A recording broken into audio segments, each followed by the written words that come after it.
If you've ever watched your shortstop just miss first base and cause your team to lose, go ahead, hit that like and subscribe button, folks. What a frustrating end to the Cubs game last night. Could not believe it. But that's okay because we're back today with a ton of stuff going on. PLTR just absolutely going bonkers yesterday again. We'll talk about that. We'll probably even bring that up with Anne-Marie later today as well. Palantir just crazy. Hims, of course, reported. We've got more reports here today. Just a lot of stuff going on. We've got Trump appearing on CNBC.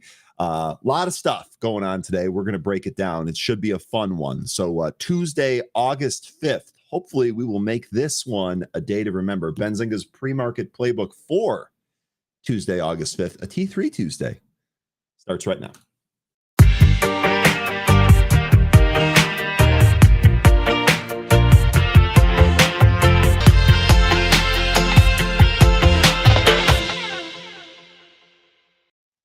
Good morning and welcome back, folks. It's great to see a whole bunch of returning faces. Hope that you all had a wonderful Monday evening. Hopefully it went better than mine did. Like I said, we really needed those Cubs to get a win, and I couldn't believe how that game ended. But that's neither here nor there. Now we have a market day in front of us, and we have a lot to go over. Great to see a whole bunch of returning faces here. Rob Skates, what are you guys looking at today, chat? Well, Rob, I can say that we're starting off by looking at you being first, buddy. First comment here today. Good stuff. It's good to see you, Rob. We got a lot of stuff. We're going to break down the movers in about 50 minutes from now, I'm guessing. We're going to start off with some news here. We're going to talk about some of those earnings.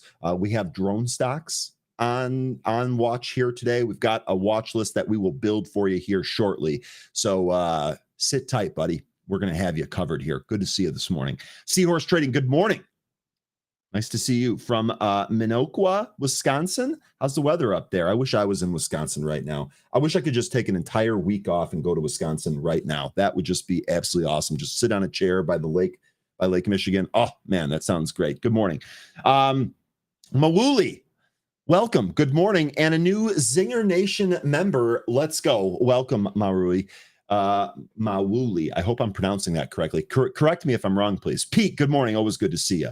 EKS, good morning. Fun fact, U.S. banks are now sitting on $413 billion in unrealized losses as of Q1.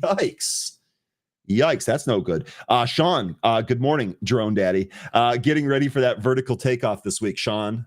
Look, I hope so, brother. I hope so. And frankly, I hope it's more than just one opportunity. I actually hope that we have a group of opportunities here. I think our community would do better if we had more than just one stock moving, if we could kind of maybe spread out across that. We are going to cover that here on Just Catching a Bid in the pre-market after having a monster day yesterday. So really excited about that. We're going to keep our eye on that here today. 3D, buenos dias. Buenos dias, 3D. Good to have you here again. Hopefully your morning is treating you well.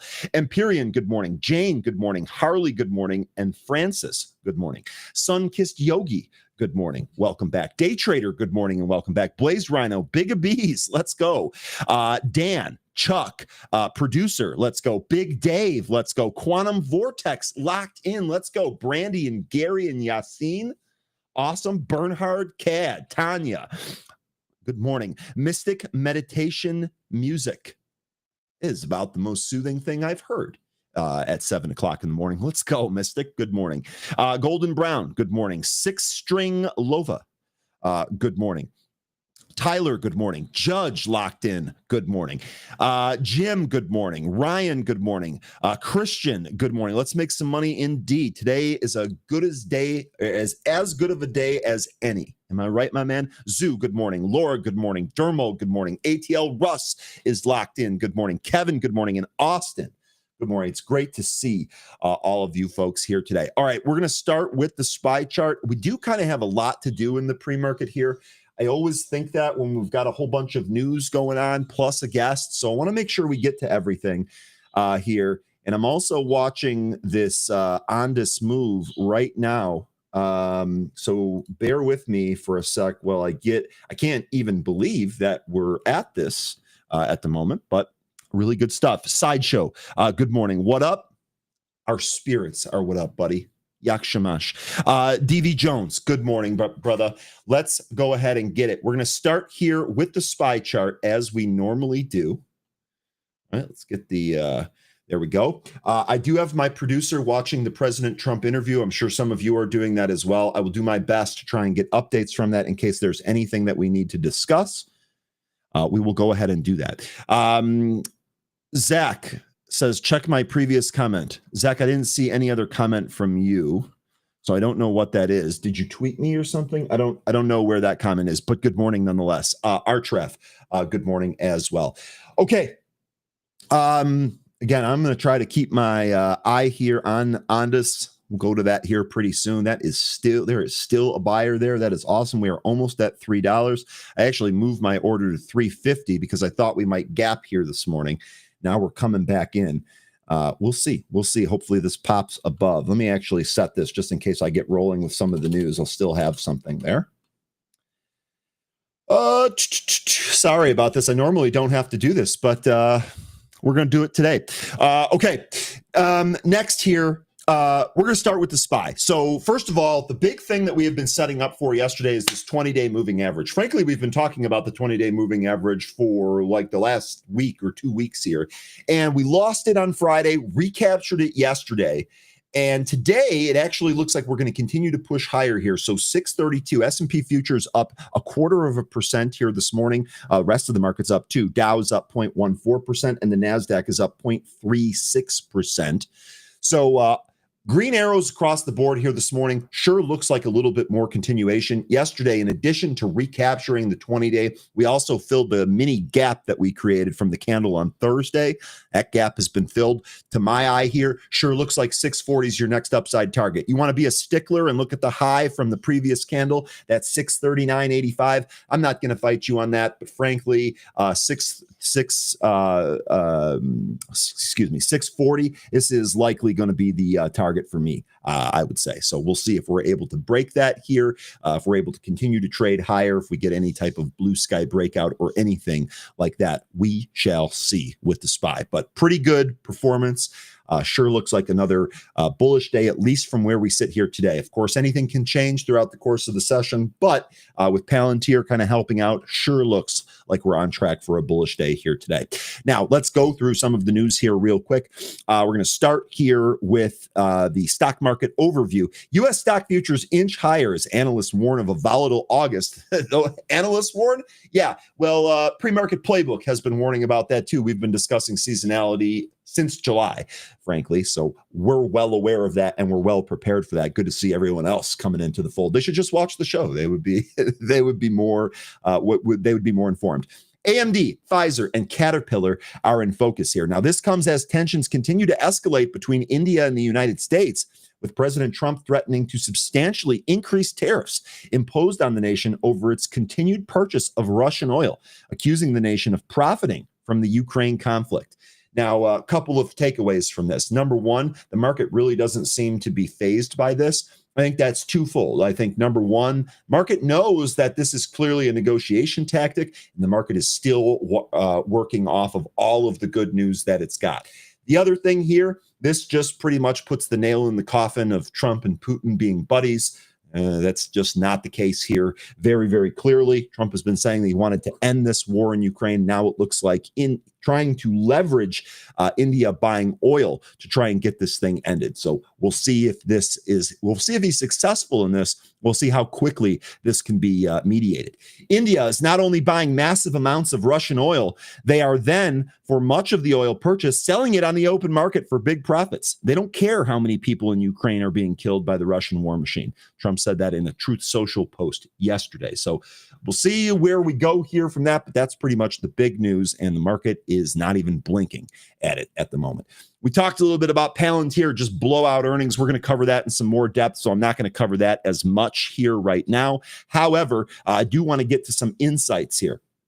Ryan Dietrich, the chief market strategist at Carson Group, cautions investors that despite the rebound on Monday, August has been a historically volatile month. He says, quote, plan for some potential volatility in August, end quote, while adding that he remains bullish for the second half of 2025. So I'm just going to really quickly remind you of what we've been saying here. August likely to be volatile. We described it as choppy initially, so we didn't use the exact same word, but we were inferring the exact same thing here. August likely to be choppy, likely to be up and down, likely to be pockets of volatility. September likely to be the bad or the down month, with that bottoming in October. So that's the timeline that we're kind of going to watch here and see if that plays out. But as Dietrich is telling you, remaining overall bullish, and that would be great. If we can bottom in October, trade up in the second half of October, November, and December, that's going to make for a pretty good holiday season, maybe even a Santa rally, gifts for all your loved ones, all that good stuff. So let's hope that's the case here.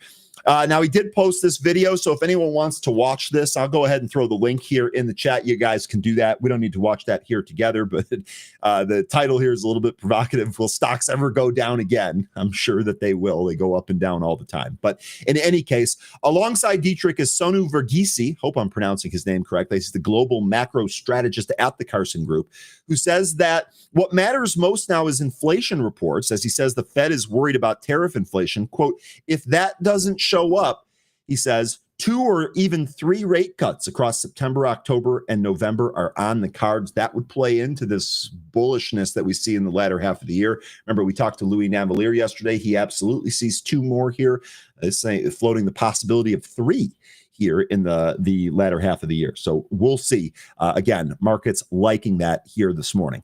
Okay, now let's talk really quickly about Palantir. Let's just start with the big one here today.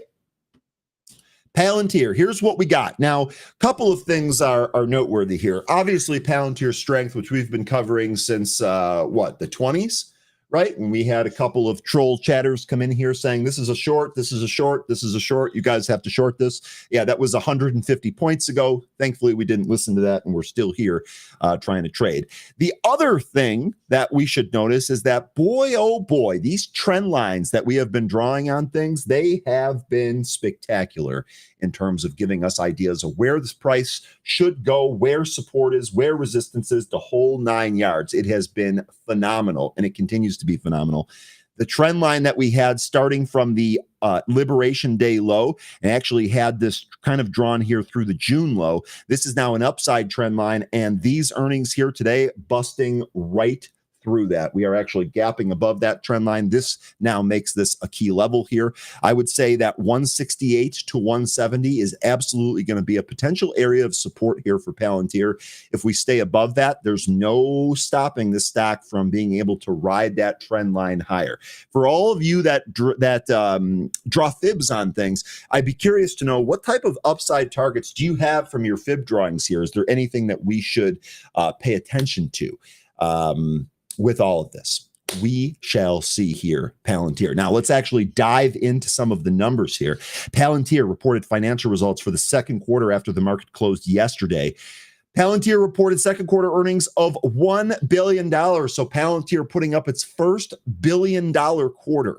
Billion-dollar quarter, beating analyst estimates of $939.71 million. The company's second quarter adjusted earnings of 16 cents per share beat the analyst estimates of 14 cents per share.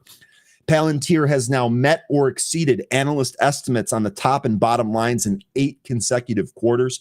I can actually show you how to find that in Benzinga Pro. Really, really easy to do. And just this company is just absolutely killing it. They continue to hit on all cylinders here. Total revenue was up 48% year over year, and U.S. revenue grew 68% year over year. U.S. commercial revenue grew 93% year over year, and U.S. government revenue climbed by 53% year over year. So just all of those metrics, double-digit gains, almost triple-digit gains in some cases. Palantir's customer count grew 43% year over year and 10% on a quarter-over-quarter basis. Just no chill in this. The company said it closed 157 deals worth over $1 million in the quarter, 66 deals worth at least $5 million, and 42 deals worth at least $10 million. We're not talking about little numbers here. These are big time, big boy numbers. Palantir generated $539 million in cash from operations and $569 million in adjusted free cash flow in the quarter. Palantir ended the quarter with approximately $6 billion cash equivalents, and short-term U.S. Treasury securities. Quote, this was a phenomenal quarter. We continue to see astonishing impact of AI leverage. Our Rule of 40 score was 94%, once again obliterating the metric. Now, this came from Alex Karp. He's no stranger to talking very positively about the company. He's often attacked short sellers. For those of you that are unaware, the Rule of 40 is a financial metric that is used in the SaaS industry, stating that a company's combined revenue growth and profit margin should equal or exceed 40%. This rule helps assess whether a software as a service company is balancing growth with profitability effectively. So their growth, their revenue growth rate and profit margin should equal 40%. Palantir's was 94%. Just an absolute monster print here, and Palantir is reacting to that. Palantir expects third quarter revenue to be in the range of $1.083 billion. They're anticipating and guiding for another billion-dollar quarter here, and that is above the estimate. Palantir also raised full-year guidance. Palantir now expects full-year 2025 revenue of $4.14 billion to $4.15 billion, up from the prior guide of $3.89 billion to $3.9 billion. Analysts were forecasting full-year revenue of $3.9 billion. Palantir raised its U.S. commercial revenue guidance, adjusted income from its operations guidance, and adjusted free cash flow for guidance for 2025. Company said it continues to expect positive GAAP operating income and net income in each quarter this year. No chill. It does not plan on calming down at all. And I think, for us trying to figure out how we're going to trade this company with 270 forward PE, that doesn't really matter right now. I agree with all the folks that say eventually it is, but right now it doesn't. And this means that this is going to make this harder to trade for the upside. It's definitely something that I think you want to wait and buy on a pullback once it confirms a support area. And until this thing stops performing, I think there's a lot of potential upside. Palantir's management team discussed all of this on the conference call, and we'll see how the market actually responds to that here today. I do have another article here just to some more information on Palantir. I'll try and not repeat myself, but forgive me if there's a little bit of that. It extended its gain, reaching 168. That's actually the number that we just talked about on the trend line, interestingly enough. However, technical analyst, Mark Newton warned of a stretched valuation as the stock's relative strength indicator hits 95. Nothing new here. We've been talking about that stretched valuation for a while, and it hasn't mattered yet. Just saying. Newton, managing director of Fundstrat Global Advisors, posted on X that the company closed 42 deals worth $10 million last quarter, but questions remain about whether that pace is sustainable, given its valuation of 70 to 80 times revenue. All right, so if you're interested in this at all, or the thread or the chart because it's small and you want to see it on your own screen, there is the link to this. You can go ahead and go through that. Palantir reported revenue of $1.004 billion. That crushed analyst estimates, as we discussed. The astonishing impact, phenomenal quarter, lots of really kind of verbose things being mentioned. That car's got an aftermarket exhaust. CNBC's Jim Cramer remained bullish. Is that the death knell? We'll have to see. Jim Cramer remained bullish despite the elevated metrics. Quote, Palantir, when it was 50, I said it would go to 100. And when it was 100, I said it would go to 150. Now that it's topped 150, its next stop is 200. So there you go. Cramer saying that this is going to 200. Place your bets, folks. Wedbush analyst Dan Ives calling Palantir the Messi of AI. We've heard that a few times here. A projected $1 trillion market cap within 2 or 3 years. They keep doing billion-dollar quarters. I think that's definitely going to happen. Palantir raised its full-year revenue guidance to $4.14 to $4.15 billion. That's well above the analyst estimates. Newton cautioned that, quote, late August could bring some necessary mean reversion, and recommended running trailing stops on extended issues like this is a must when the air gets a bit thin. So, okay, this is actually really smart, right? If you're long in this, you probably want to take some gains. If you have a long-term position in this, like an investment, perhaps you want to trim that in accordance with your allocation parameters or your risk parameters. The stock has moved so much that it is, at this point, it really behooves you to take gains. So the trailing stop method here, something we've discussed on our program, that might be a pretty good idea. But he's also talking about August maybe bringing some necessary mean reversions. And this is kind of what I was just mentioning. We should see if there's a way that we can actually buy this on some type of support. If this pulls back into a support level and holds that, does that set up for a long for this? I know producer says Kramer's bullish, a whole bunch of crying emojis. We'll see. We'll see how it all shakes out here with Palantir. Just incredible. Okay. Let me go through some of these quotes here from the producer. The BLS, so basically the headlines here, BLS is, quote, antiquated and political. That's actually something that we've been discussing long before Trump, so that's not terribly new. On Powell, he says, too late and highly political. The next Fed chair, 1 in 4 people. I don't think I know necessarily what he meant by that. Bessent is not in consideration for the Fed chair. He prefers being the Treasury Secretary. I actually think that's good news on the surface. Kevin Warsh and Kevin Hassett are very good friend candidates. Again, nothing new there. We assume those two were the front runners. If you get the price of energy down, Putin will stop the war. Their economy stinks. That's said in typical Trump fashion there. Okay. All right. That's all we got out of that. Nothing really crazy yet. Take a look here. S&P futures, I guess, pulled a little bit, but they're already bouncing. S&P futures holding higher here by 0.23%. So doesn't really look like those comments are causing anything to go crazy. And I'll throw in a caveat by adding yet. Maybe there will be some follow-up comments, tweets, or Truth Social posts that will move things. So far, so good, though. Let's keep rolling here with some of the news. Recession talks heat up after the job data, but corporate America, they say otherwise. A shockingly soft labor report reignited Wall Street's recession fears, but corporate America might be telling an entirely different story, one that shows signs of strength not seen in years. QQQ ETF momentum. Oh, that's an ad. Sorry about that. God bless it. The July non-farm payroll report came in far below expectations. The U.S. economy added just 73,000 jobs, while private payrolls rose 83,000, both short of Wall Street's already muted forecast of 110 and 100,000, respectively. Making matters worse, prior months saw a downward revision of 258,000 jobs, marking the largest two-month revision since 1968, excluding recessions, according to Goldman Sachs economist Jan Hatzius. We talked about this yesterday. The unemployment rate ticked up to 4.2%, adding to fears that the labor market may have stalled in May or June. Hatzius said this largest data aligns payroll number with big data indicators, marking a, quote, confirmation that growth has slowed in recent months. Not everyone agrees that this is a recessionary signal, however.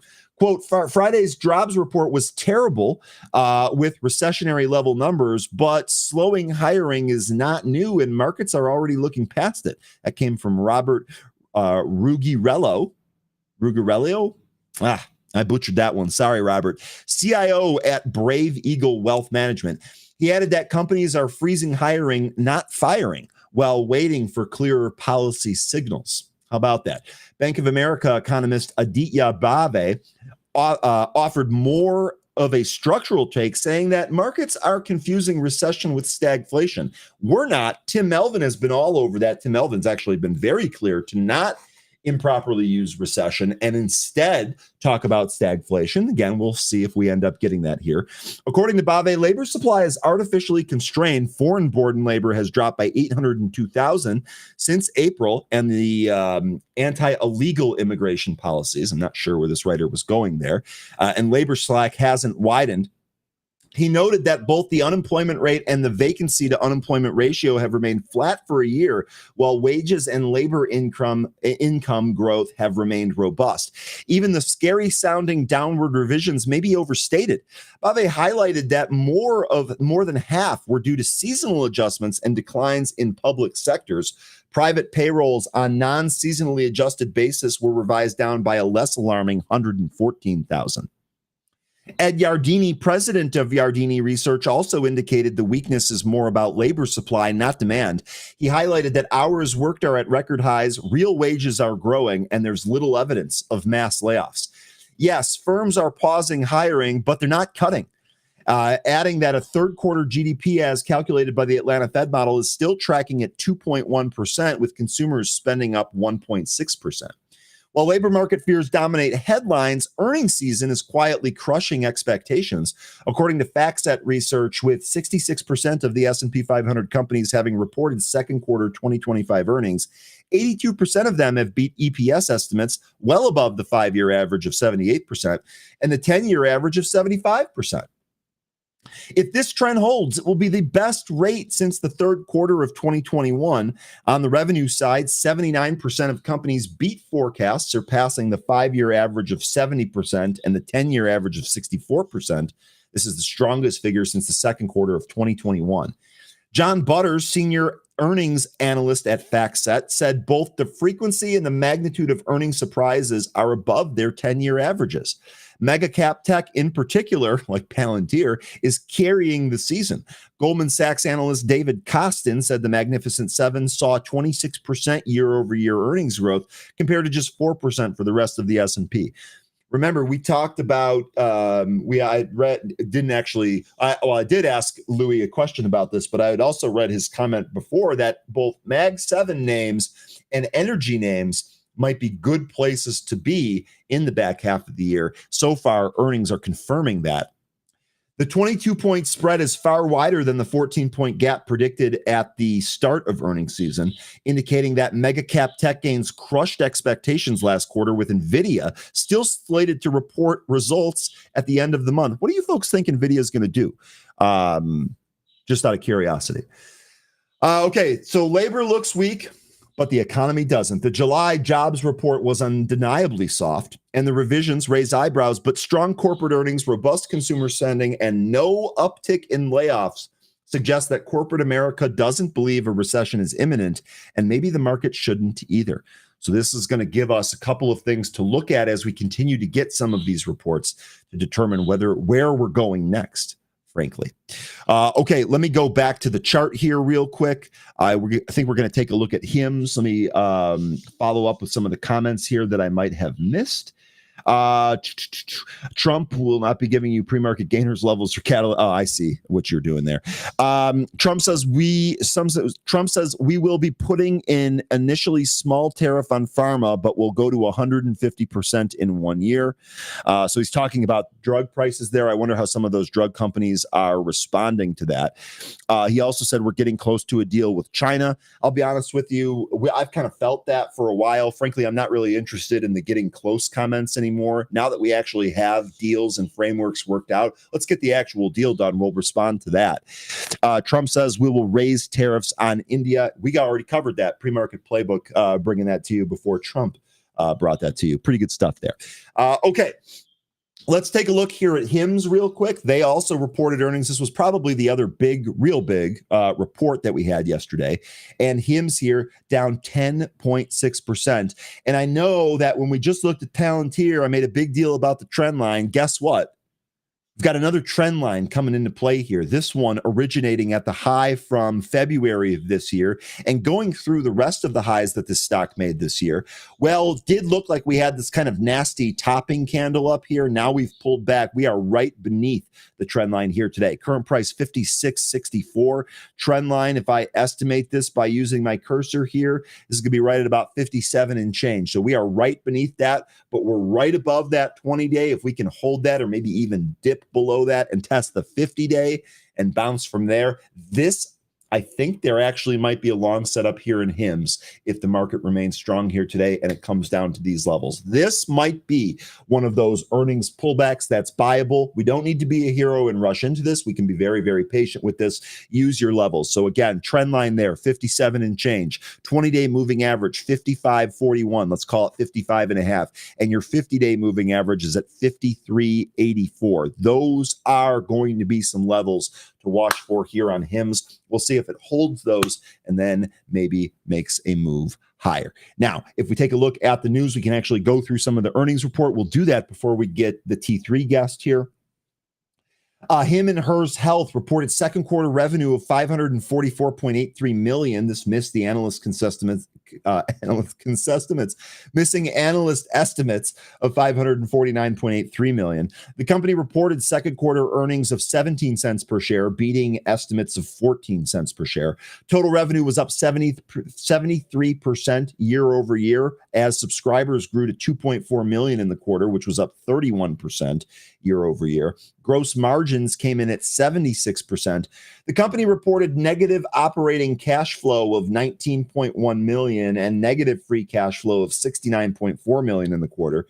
Hims and Hers ended the period with $1.12 billion in cash and cash equivalents. We believe we're entering an exciting period of growth where we'll enter new high-impact specialties that bring millions of people in need of care to the market. This came from Andrew Dudum, co-founder and CEO of HIMS. Him and Hers expects third quarter revenue of 570 to 590 million versus the estimates of 585. So that's pretty much right in line there. No real surprise there with the guidance. Certainly wasn't a beat or a raise there, which is probably why you're getting the stock to sink here. The company continues to expect full year 2025 revenue in the range of 2.3 to 2.4 billion versus the estimates of 2.35. Again, right in line. Him and Hers had a conference call, and that was actually last night. So again, pulling back here today, probably not bad given the recent move that it's had. We've taken a look quite a bit at Him and Hers Health. This thing likes to be volatile. And when it pulls back, a lot of the times it produces some pretty good buying opportunities. So that's what we're going to be looking at for here today. Do we actually get some buying opportunities on HIMS? Are we able to hold that specific level? What's next here on HIMS? Okay, looks like we've got some data, and it also looks like Trump is still talking here. S&P futures, some of you can rejoice. It looks like the futures are pulling back slightly on the back of what Trump is saying here. S&P futures only up 0.14% right now. Now, before we get to our guests, let me go ahead and give you the data here. We got the USA trade balance, that's 60.2 billion versus the negative 62.6 billion estimate. Exports for June, 277.3 billion. The prior read was 279. That dipped a little bit there. Imports for June, 337.48. That was versus the 350 estimate. So, okay. Have we covered Ondas? Not yet, Robert. I am going to get to Ondas here real quick. You know what? I'm actually going to ask the T3 guest about that. So why don't I just prep you with the tweet that I wanted to discuss, and that way he'll have some context on that. We also got this tweet yesterday. So for those of you that are following FinTwit and what gets said and what gets talked about, I'll go ahead and throw the tweet in the chat there so you can watch the video, should you want to do that. Secretary Sean Duffy, the transportation secretary here, saying, we're unleashing American drone dominance. Get ready. Huge announcement coming tomorrow. Now, he tweeted this yesterday, so we are expecting this announcement here today. No word on when that announcement is going to come. There are some things worth looking at if you do go into this thread. The AI here is kind of making a hypothesis about what this is going to be about. This one guy, Dustin, asked what 3 publicly traded companies are most likely to benefit from this announcement. One of them was obvious, AV. This is your best in breed drone stock. This is actually trading up in the pre-market here today, but it also listed Amazon and Google. And when we talk about drones here on this program, we don't often talk about these. Something else to consider here. This is Grok just kind of making answering this guy's question. I hesitate to say he's making a prediction because it's not really making a prediction, but it's using its limited knowledge to come up with that. So we are expecting this here on drones. All of the drone stocks are trading higher here today. You had asked me really quick about Ondas because this has kind of been a long-term hold. We've really kind of waited for this thesis to materialize. I think one of the things that's interesting about this is that Ondas had a monster day on volume yesterday and actually kind of came up to this resistance area. In the after hours, we broke above this, and in the pre-market here today, boy, we almost tested 295 is your high print here in the pre-market. Now we've backed off that a little bit. I'm not terribly concerned about that. Let's see what this announcement is and what drone stocks react to it. I don't know if this is going to be positive for ONDS, RCAT, AVAV, or others, but this is what's happening today, and we will be ready for it. Now, as mentioned earlier, it's a T3 Tuesday, so we're going to welcome on our friend Derek Oldensmith. Let's give a warm welcome to Derek here this morning.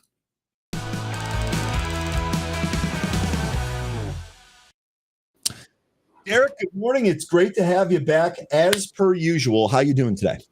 Good morning, Ryan. Doing really well.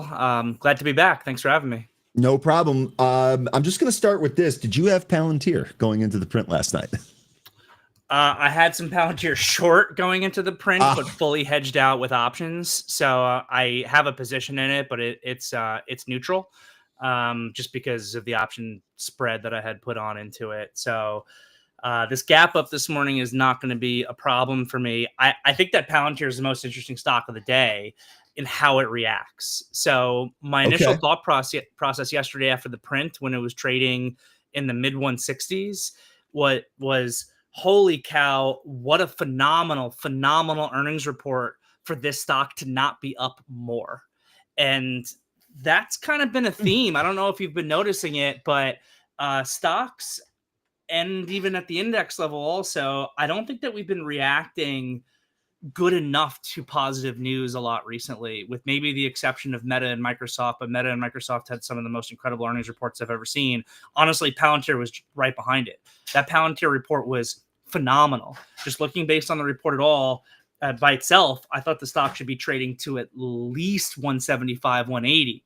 So the fact that it was only trading at 165 last night, I was like, this is interesting, because one of my favorite signals in the market, which I think I've discussed with you in the past, is that when stocks don't react like as good as they should, or they don't go up at all on good news, a lot of times that becomes a signal for the other side.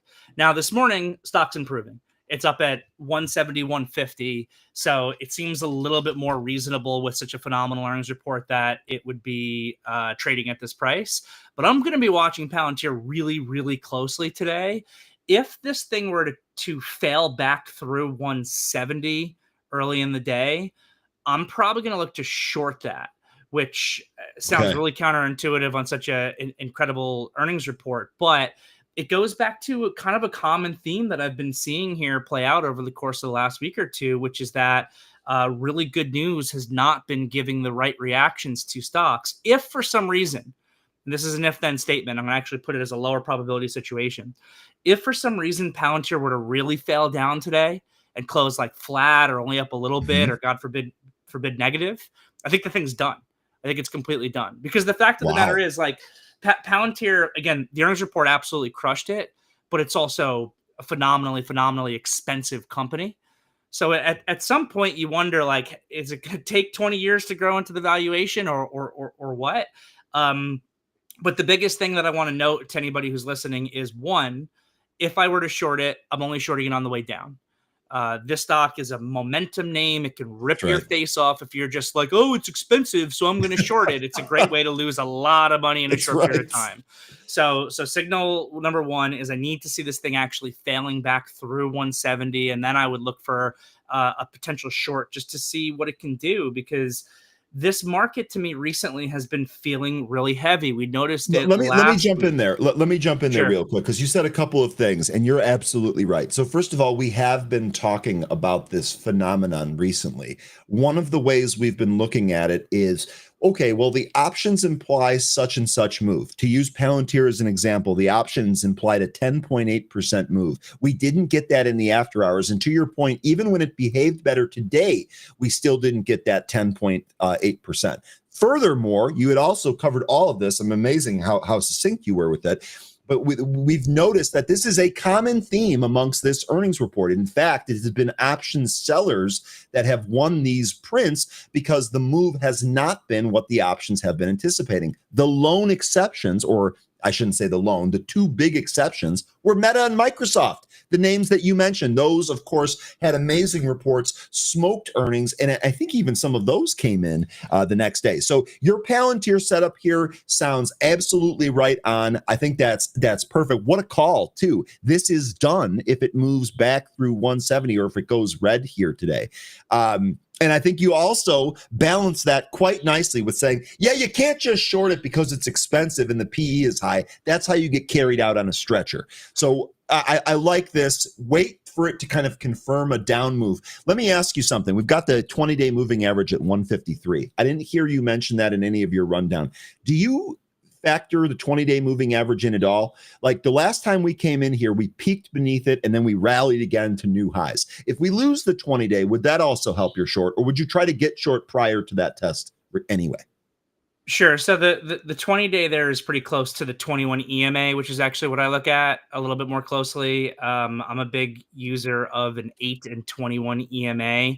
I consider the space between the 8 and 21 EMA for any stock or market that I'm looking at to be what I call technical equilibrium for that stock or for that market. So right now, Palantir is trading at 170, 150. The 80 EMA is at 160. The 21 EMA is a little bit above 153.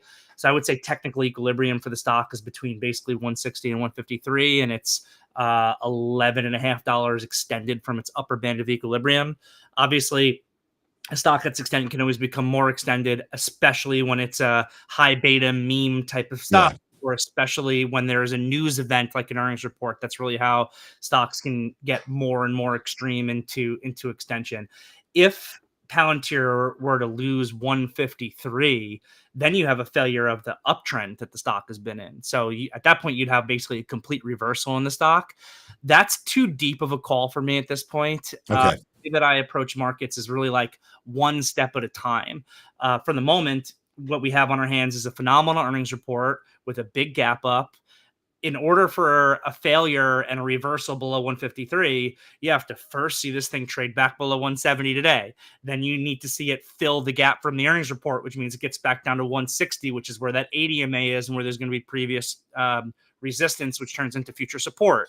Do we lose that 160 support level? Oh, wow, we lost that 160 support level. Now all of a sudden 153 is in the cards, but that's like 4 levels down. It's 4 steps away before we get to that point. Now, as a trader, I don't believe in predicting reversals.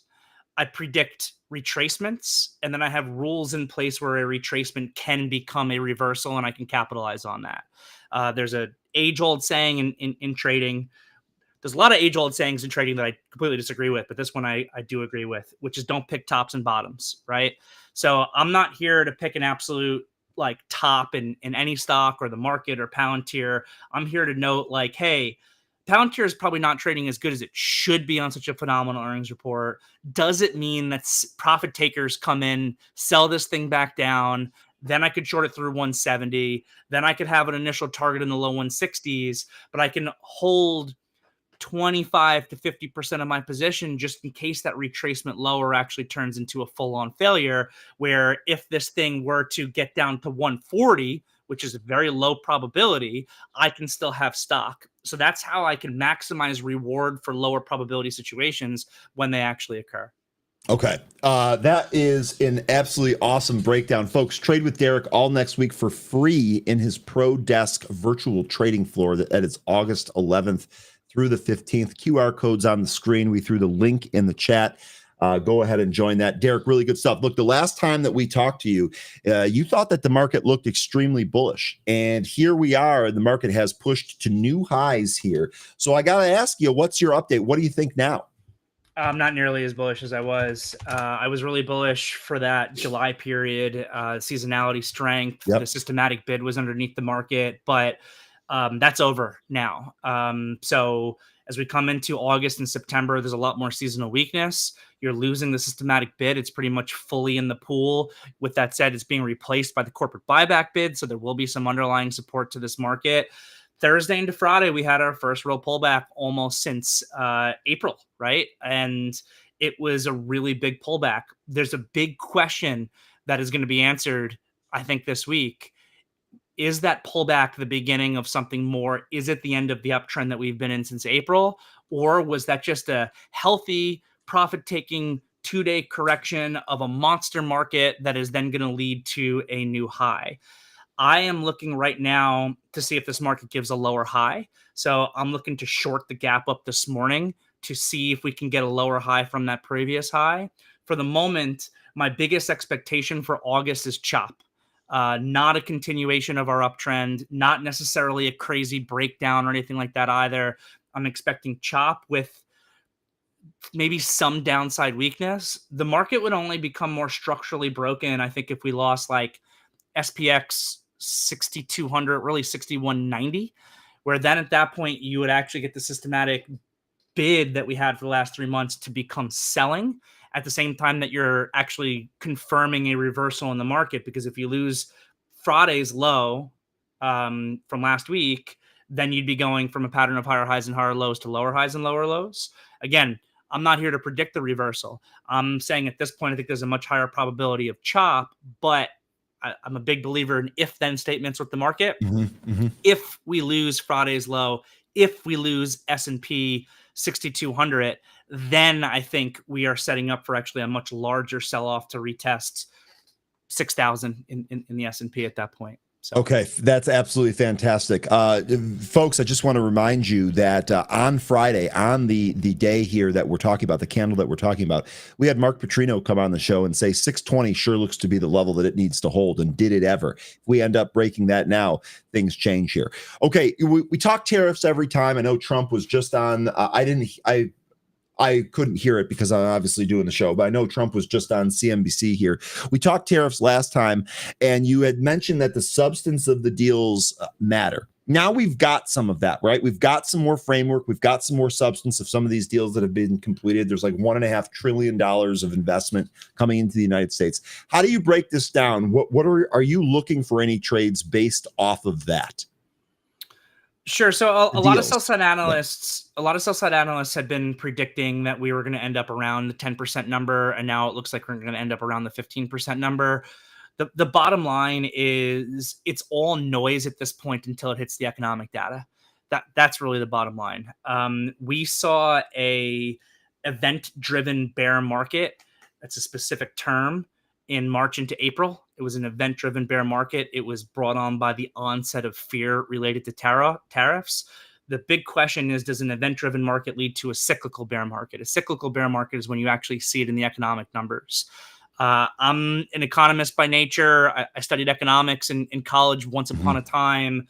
The one thing that was really hammered into my brain through all my studies is the negative repercussions of tariffs.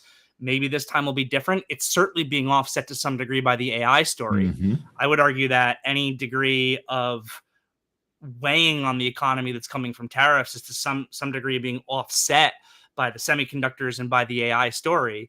But the real question is, at this point, I think market participants need to see it hit the economic data. You could argue that we're starting to get little tastes of that right now. With that last jobs number that came out on Friday, the last two inflation numbers that came out were moderate upticks in inflation, and a piece of that was related to tariffs. But I'm paying very, very close attention to this earnings season for companies that are affected by tariffs just to see what they're doing, because that's the read through. So if you look at like Procter & Gamble's recent report, they said in the next month or so, we're expecting to increase prices on 50% of our products related to tariffs. And it's like, okay. Well, that tells me two things. One, they haven't done it yet. So you're not even seeing that in the economic data at all. And, is that similar with other companies? Well, Adidas is saying the same thing and Walmart's saying the same thing. So we're at the point here where if there's going to be prices... Just to play devil's advocate, Dell said they're not going to see any impact from tariffs after they reported their best quarter in the company's history. Yep, and there have been companies on the other side. Amazon has been saying that they're not going to be increasing prices related to tariffs. Mhm. That's Amazon itself. Obviously Amazon represents a lot of other third-party sellers. It Yep. could be a little bit different. So that's the big thing. It's exactly what you're saying. I'm paying attention to the companies that are saying that they're going to be increasing prices versus the companies that are not, and trying to figure out the timing on the read-through on tariffs. If you look at a recent note from Goldman Sachs, when they adjusted their expected tariff impact from 10% to 15%, or full tariff rate from 10% to 15%, they said they expect a 1.7% increase in inflation over the course of 2 to 3 years, very spread out, and a decline in GDP growth to 1% related to those tariffs. So, the people at Goldman are pretty smart. They're definitely not right all the Yep. time, but I'm paying attention to a lot of that data and really seeing if it comes through in the numbers. And that's the big question. We had the event bang. Does it ever turn into the numbers or not? So we'll see here, August and September, how it continues to move on. But, we got seasonal weakness here. We have a high on Thursday. You had a not great jobs number. Does that turn into something more? We'll find out. Okay. A really good breakdown there. Folks, again, trade with Derek all next week for free in his Pro Desk virtual trading floor, August 11th through 15th. Learn with Moses saying that the QR code is not scannable. I'll double check that here, but just in case I threw that link in the chat, be sure to check it out. Derek, really good stuff. I do have one question here from one of the viewers. And I'm sorry for going back, but you were talking earlier about Palantir. Someone was asking, how did you estimate that $175 price for Palantir? It's based. You said it already. It was based on what the options market was implying, Okay. which I think was actually a move to 178. Okay. So in my mind, on a report, that report couldn't. I mean, show me a number in the Palantir report that could have been better than it was. It was phenomenal. So when I see a perfect earnings report, my expectation is that you're going to be able to get to at least close to the upper band of the priced in move based on the options market. And when I see a big miss from that, like, perfect report. So really we should get to near 178. But if we're trading at 165, all of a sudden you got to scratch your head and say, Mhm. what could they possibly have done better that really could have gotten it closer to that upper band of what the options market was implying for this move? And, the answer is, in my opinion, they literally couldn't have done anything better than on that Yeah, report. no, and I was actually going over that before you got on here. I think the one thing that really stood out to me, the rule of 40. I don't know if you're familiar with that. I actually had to look that up here. The rule of 40 is a financial metric used to measure SaaS industry, stating that the company's combined revenue growth rate and profit margin should equal 40%. Palantir's was 94. 94. It's very, very difficult to think what could they have done better. Just an absolutely monster report. Derek, really great stuff as always. Really appreciate it. I almost forgot. Guys, I almost forgot, but I caught myself. You have anything on deck? Are you looking at anything here for the drones, given Secretary Sean Duffy's comments yesterday?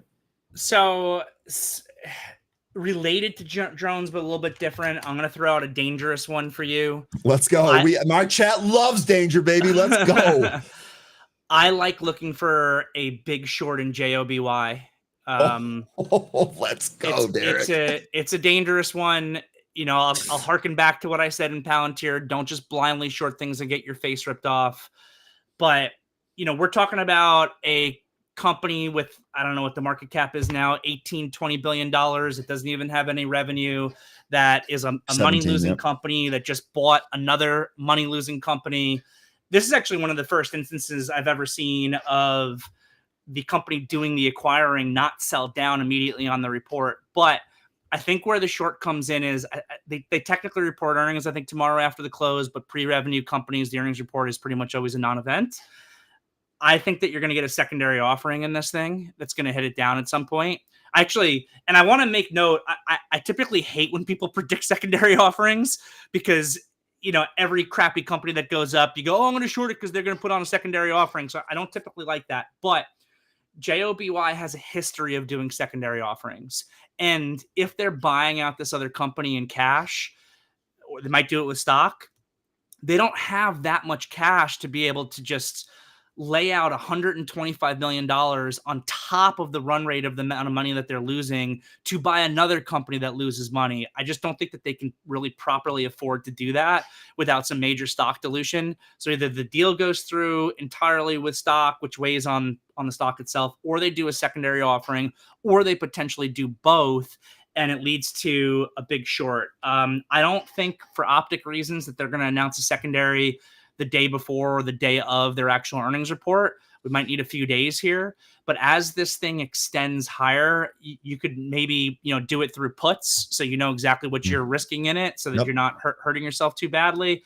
I have some stock right now that's short outright in it, but I'm looking to size up in this thing, and if the secondary offering happens, which I think it's a decent probability, you see this thing back below $16, and I think it could be a huge W there. So real quick, just because you said they had a history of offerings in the past 3 years, in 2024, 3 and 2, they have done one offering every year without fail. 2 of those offerings come at the beginning of October.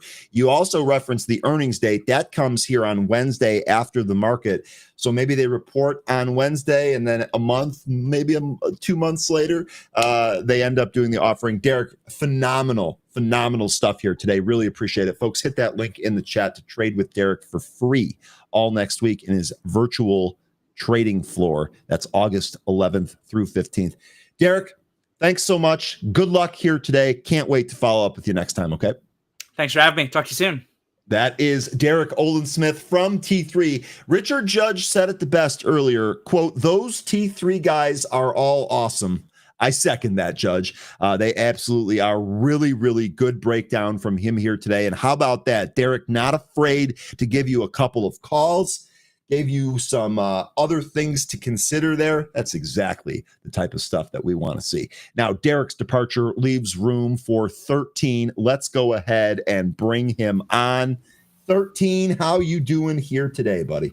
Well, good morning. How's everybody? How are you? I'm doing great, man. I'm doing absolutely great. We got a lot going on here. Of course, we had Senator Duffy tweeting that there's a big drone announcement coming. All the drone stocks are higher here in the pre-market. We had Ondas with a ridiculous power candle yesterday. Trump was on CNBC this morning. Market didn't completely lose its shit, so that's good to see. We'll see how this ends up holding up into the regular session. And then, of course, the big thing there, Palantir, just an absolute monster report. A lot of excitement. A lot of folks here ready to rip today. 13, we're doing great. All right. Well, that sounds good. Good morning. Where do you want to start? We're going to start with AIP on the movers list. Okay. There were a number of folks looking for things to trade very early on, and I promised the movers right around 9 a.m. Eastern, and boy, oh boy, we're going to live up and meet that as we are 4 minutes early on that prediction here. Okay, your first one here is ticker AIP, Alpha, India, Papa, and this is Arteris. Arteris shares are trading higher after the company announced a deal with AMD for its next generation of AI chipset design. Before we get too far into this, please note that this company reports earnings after hours here today. So they PR'd this in the morning or in the evening yesterday. Stock popped in the after hours, held and actually moved a little bit higher here today. They report earnings tonight. Stock was under $10 yesterday, about $9.50. Today we're holding here at about 15. Your VWAP's right at 1501. Quick look around the horn on this one. 4.61% of the float shorted. That comes on a 2.39 days to cover, and that comes on an average volume of just under 500,000 shares at 485,000. Float on this stock is 20.5 million. 13, what do you think here? Ticker AIP. Yeah, so this one has at least 2 quarters of cash, 20 million shares in the float. Deal with AMD is great. I don't know how much more it's going to give today. And the reason I say that is because if you look at a daily chart, you look to the left, we're pretty much at the very, toward the start of the price action history, which was, about late 2021. So we're close. We're trading around IPO price. We haven't been up at this range since 22, and $15 is a very, I guess we'll call it a very stiff resistance level. Because when you look back here at the very beginning when we IPO'd, I think we opened We opened around 15. No, we didn't. See, I have price history here. Is this before the IPO? I have price history going all the way up to 80. Yeah, so this must be different on my chart because of the potential splits. I haven't looked to see if they've done any splits. Looks like it IPO'd October 27th of 2021. Yeah. Yep, and that was before. Yeah, you're exactly right. This must be our history here because that was priced between 14 and 16. And I wonder if it pulled a Figma and just went crazy and then fell from those levels. Well, from looking at the price action I have here, $15 is a really tough area for this stock to get above. Now, we did get above it in the pre-market here, going all the way up to 17, which is near another level that I see here of it looks to be some pretty strong resistance, $18. And then above that, I don't think we have a whole lot. There's a 2063 high here that I'm looking at. I don't know where exactly I could draw a horizontal line except literally right there. But that would be the next resistance level that I would see after 18. But like I was saying before here with the current price action, $15 is very tough. So if we even manage to get above 15, $18 is where I'd be looking next. And there's going to be some chop around making its way up to 18 too. So first order of business is just to get above 15. Yeah. I think you're exactly right there. 13, the VWAP's right there. I think that is absolutely spot on. Okay, if it gets too loud with the landscapers out there, let me know, and I'll just turn it over to 13 and make him go off. The next one here is SMXT. This is Solar Max Technology here. Solar Max Technology shares are trading higher after the company announced a $127 million engineering, procurement, and construction agreement. So pretty good news here. The stock was a penny stock yesterday. We popped above $1.60. We came back in through the VWAP. So take it with a grain of salt. 0.5% of the float shorted here with 2.64 days to cover, and that comes on a ridiculously low 140,000 shares of average volume. Today we've traded 46.5 million. Your float is 35 million. What do you think here on a SMXT? Now, so this $127 million agreement is for a site out in Pescos County, Texas. The agreement's with Longfellow BESS. And what's interesting is that I guess part of this agreement involves Solar Max also purchasing an 8% interest in Longfellow BESS. Now, the problem I have with this is that the balance sheet looks like crap. It's not good. And they're not really, they're not profitable either. They've gotten better at managing their loss, their net loss, but it's narrowed. But at the same time, they're still not profitable. Their balance sheet, I don't like the way it looks. They could raise cash soon with the way things are right now. I mean, they don't have very much cash in the bank. They do have some about almost 6.5 in short-term investments. So depending on how liquid that is, that could supply cash for them for the time being. But at some point, based on how much they're losing and just the way their balance sheet looks, I wouldn't be surprised if they did some kind of offering. I don't think it happened today, but at some point soon, I think an offering is coming with this company. And they operate mainly out of two countries. It's United States and China. It's a solar company. So with 35 million share float, probably will still get some decent price action. We are trading beneath the VWAP right now. So I think for me, I would wait this one out until the open because this could continue lower. And then I want to see a recapture of that VWAP because if we don't get back up to that, probably just going to go right back to where we started. So that's the big concern for me is that their balance sheet doesn't look great and that they're going to have to raise capital at some point. Okay. Really good stuff there. SMXT. This one, I'll be honest with you, my gut feeling on this one, no bueno. Maybe it finds some footing if it sells off. I don't think this one's going to move. I think we're going to have better plays here today. Next one on the list is STAA. This is Star Surgical, but I believe this is an acquisition at $28 per share. So we really have nothing to cover here. Congrats if you were in it. That's a pretty sweet premium. One after that is STTK.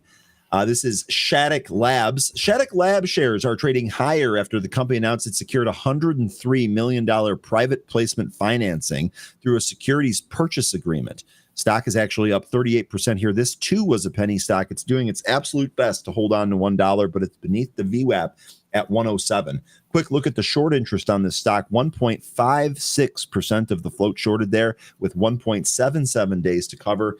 This has an average 100-day volume of 227,000 shares. Today it's traded 45 mil, floats 32 plus. What do you think? Unfortunately, I didn't cover this one. I didn't have enough time, but let's just take a look at the technicals to see what we got here. I mean, that private placement, I think that kind of irons out any concern we could have with cash. Yeah. So because it's secured it. So that's happening. They're getting 103 million. So I think that, and being in biotech, we know that they're going to eat cash. So that's right. good to hear.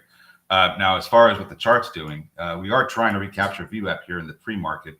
It looks like we are really beginning to curl here. Now, I do see that there is some resistance at about 108 that could prove to be a little difficult to chew through here. I see that on the price ladder that we do have some sellers in the way at 109.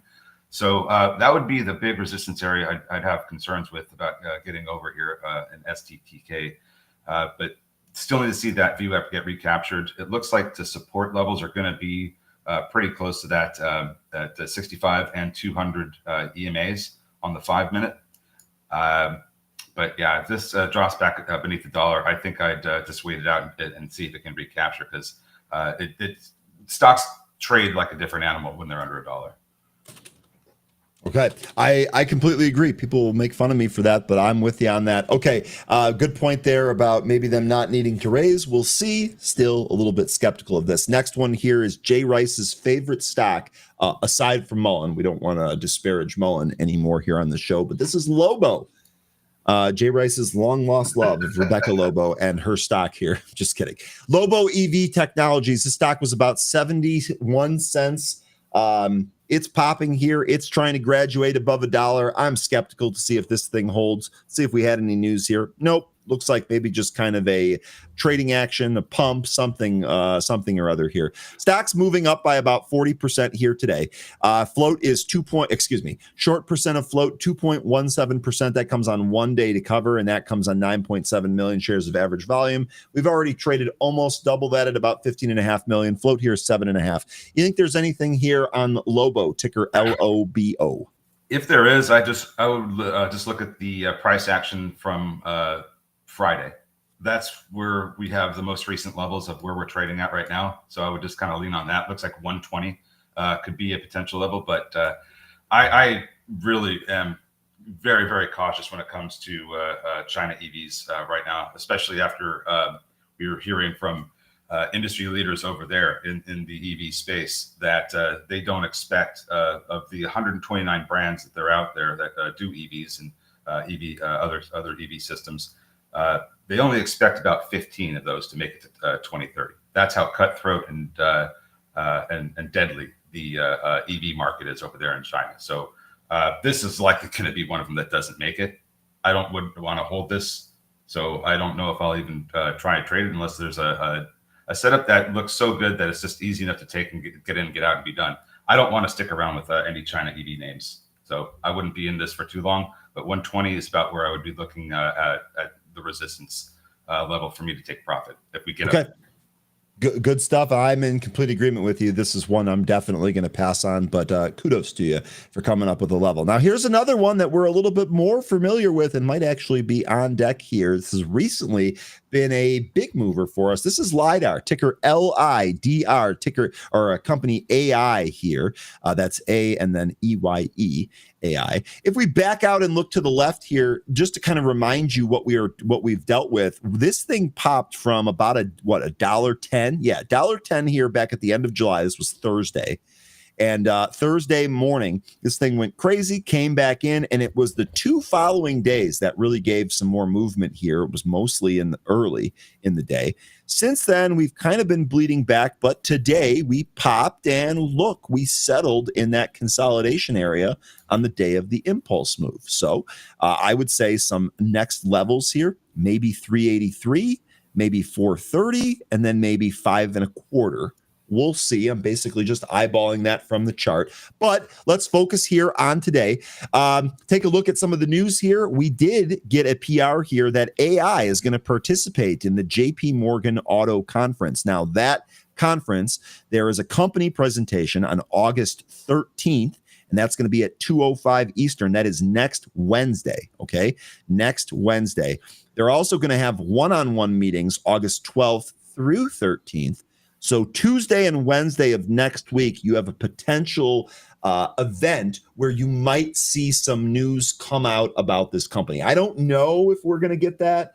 I don't know what's going to happen here, but they're PRing about this. This is recently moved off of some news and the earnings report, it looks like.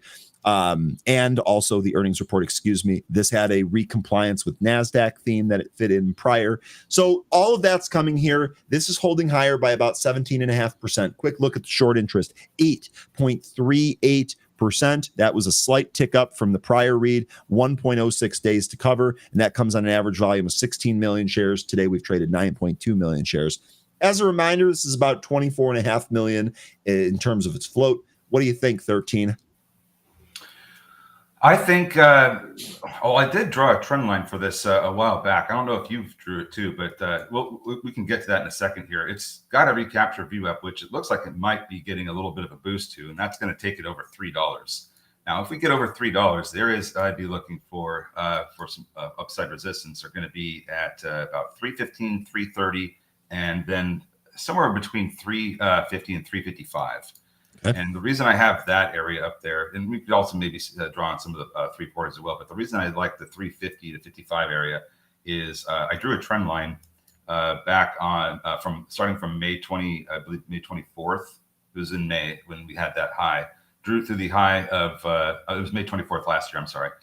Drew through the high of January this year, and to just get that trend line going. And we've already had price interaction with this. It's already served us pretty well already.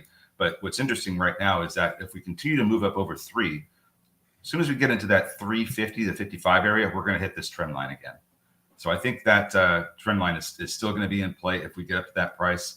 But I also still want to see that recapture of view up in order for us to, for me even have the confidence of getting up there. But that's the first thing that we're going to have to, see. That's what I'm waiting for, and we'll see what we end up getting. Okay, really good breakdown here on LiDAR. We'll see if I love that trend line, man. I was clearly missing this. In fact, let me go back here. I'm gonna save this, overwrite this, bam, bam, bam. Okay, really good stuff there. Let me ask you, just in the sake of, we've got 20 minutes, so we should have plenty of time here. But do you have anything else on this list that I didn't hit yet? And should we be selective and pick some stocks off this list that maybe you want to cover? We can move on to other stuff because I did look at our movers list, and it was pretty light. Not very many high moving. I think the highest movement we got, or the highest percentage of price change, was like in the 60s or 70%. A little bit lower than what we usually see. Usually we're seeing in the 80s, 90s, maybe sometimes 100%ers. Okay. Now, the only other one I want to mention here is this ticker AUUD. This is moving here. It's actually moved recently. We've talked about this one in the past, and it's not just a 70-cent stock. It's actually several dollars here. It's actually $5.38 right now. They do have earnings unconfirmed for 2 weeks from today, so we are expecting earnings here pretty soon. But immediately, Audia announces non-binding letter of intent for business combination and restructuring. So we've seen some of these before with these letters of intent and how they pop the stock comes back in, this, that, and the other thing. But this is the catalyst that's going on here today.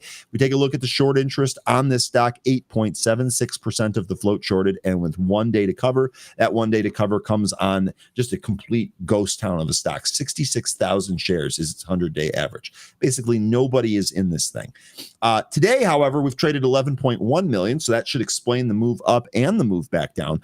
Float here, this is what you need. This is one of the reasons why I'm bringing it up. This is the micro float stock that we're talking about, 582,000 shares in the float. So 13, I know maybe you didn't cover this. Maybe you're just eyeballing spots off of a chart. Whatever the case is, do you have anything here on AUUD? Filed a Form S yesterday, so looks like they're going to try and raise capital. That could happen today. Be careful. Let me look and see here what levels I got, but I think that's the big red flag here for me is that it's looking to sell some more commons. Let's look at the chart here. We already have levels from the last time we traded this. So to the downside, aside from the 65 and 200 EMAs, we have some support around 460. To the upside, we have resistance at 6 and then 650. We also have that VWAP up there at 642.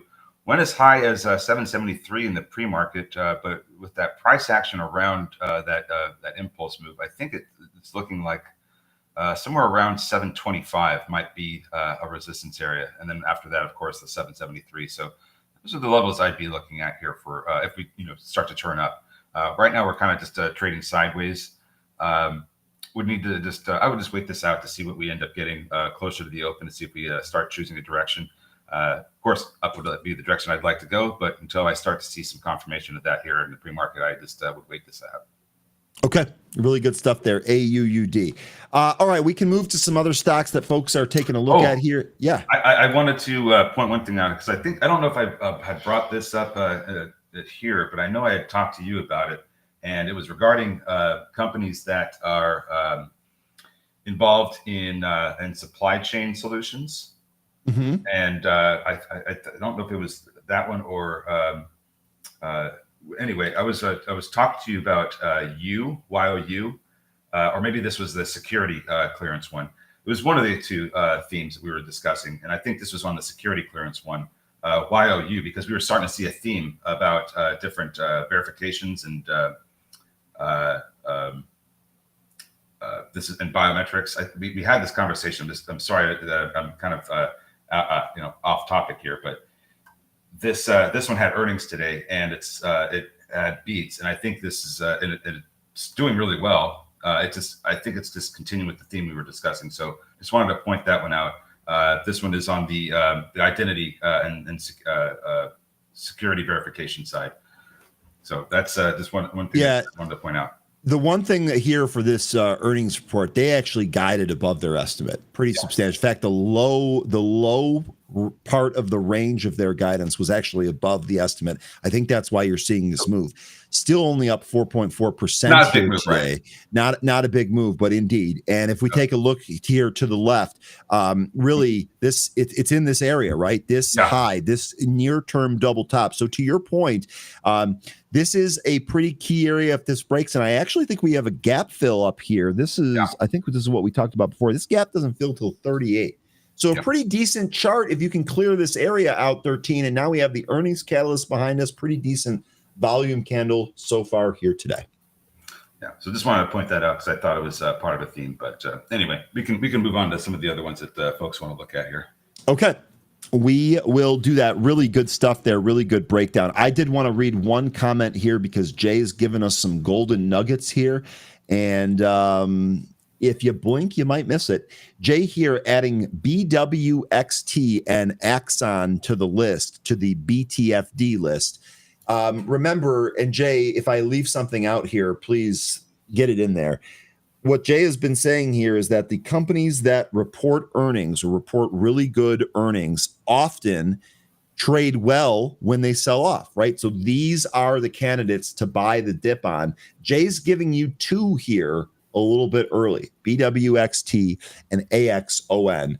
Jay, if there's anything you want to add to that, please do that. I appreciate these calls. The earlier you can get it, the better. Now, as far as stocks that you want to take a look at, we'll open that up to the group here. A PD is asking, can anyone talk about why Tesla is dropping? So here's what it looks like inside here. You can see Tesla moved off the pre-market highs. It's down about 3 points here. It's actually only down 0.5%. We take a look here. I don't see anything really here. It could be just more along the lines of what we were discussing yesterday in Happy Hour regarding the various headwinds that they face with, China and the rollout of robotaxi not going great. You were at the conversation. Look, I don't see anything that's really driving this here today. This just kind of seems like trading action. I understand if you look basically just at today. Jim Cramer said it's worth a lot more. That's why it's going down. Oh, well, if I had just known him. There you go. There you go. Look, if you just look at today's pre-market, it looks pretty bad. But if you just take a look to the left, you realize that we didn't even crash till yesterday's intraday lows. Like, we're not even there yet. And And I mean, the Jim Cramer thing is tongue in cheek, that whole thing, but I don't really see a whole lot going on here. Tesla could very easily reverse this move down, especially as soon as we open. It's kind of compressing right now. It has been since the early June, and a lot of that I think is on the fact that we haven't really heard a whole lot out of Musk. I think once he starts, talking a lot more, because his lately he's been a lot of just retweeting and replying to other posts. Not really. I haven't really seen anything substantial from him lately. So that could be that he's busy, which would be a good sign. Like I said, we are compressing. So as soon as we start hearing stuff from him, I think we'll maybe get out of this consolidation. It could also be that we are just anticipating the next Starship test flight later this month. Maybe we get some price action out of that, or maybe there's an announcement with Grok coming that also move this. So there's a number of things that could happen that could get this going. But it seems like investors for Tesla are just kind of waiting to hear from him, and the market's and it's causing a compression as a result. So it's just kind of always waiting and seeing is what I'm gathering from this. But those headwinds from that the Tesla's facing are pretty undeniable. So it may be going down on that as well. Okay. Good stuff there. All right. What else do you folks want to take a look at? I guess maybe should I look at some of these that Jay mentioned, the BWTX?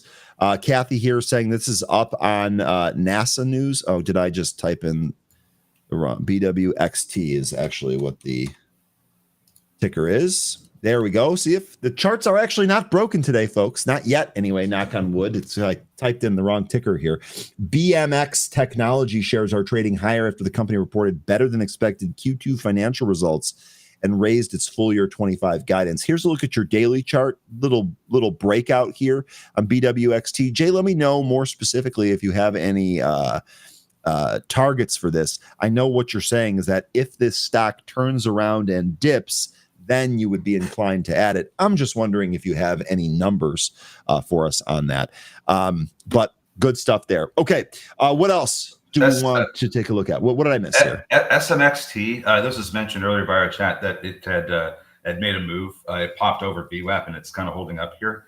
It looks to me like it's setting up to go higher. And we can actually draw a trend line using some of the highs we've had from earlier this morning, like the impulse high, followed by the 825 high, and it gives us a bit of a steep trend line. But that's kind of where I'd be looking at for the price to go if we continue to move up here and break over this 177 high that we just made.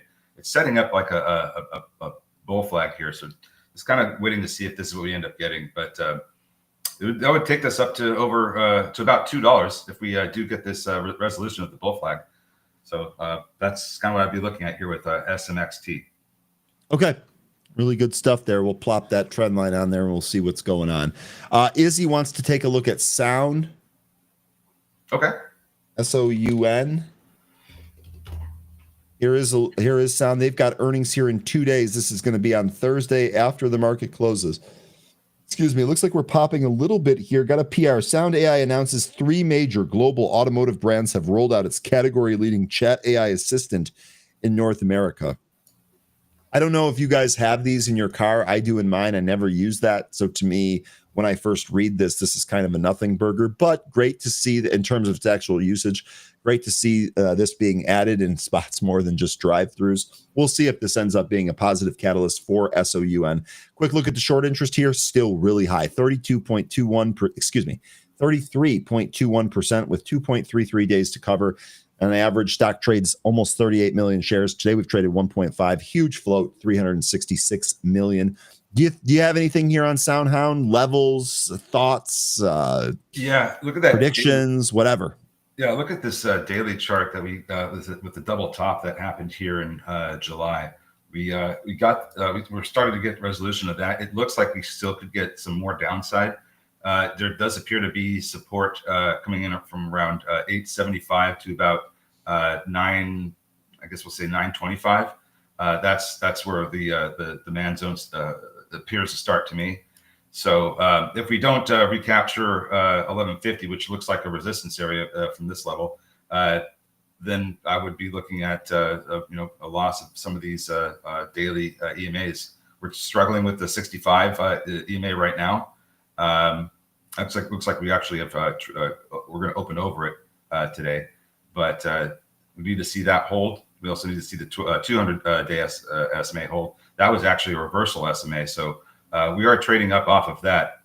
Need to see some of these SMAs hold, but that 1150 area, that's the spot that I think we run into resistance today, since that's historically a pretty tough zone for this to get up over based on the price action this year. Okay. All right, real good stuff. Robert here talking about some earnings to expect. So maybe we'll take a sec and take a look at that. Here's your chart for today. Now, as mentioned here tonight, we got AMD, right? That's going to be your big one. I know Robert's also mentioning Upstart, which is on here. A couple more, Mosaic. Maybe that's interesting to some of you. Amgen, Coupang, Aflac. Insurance has kind of been tough, but we do have some pretty big earnings reports here today. Did you want to break any of those down?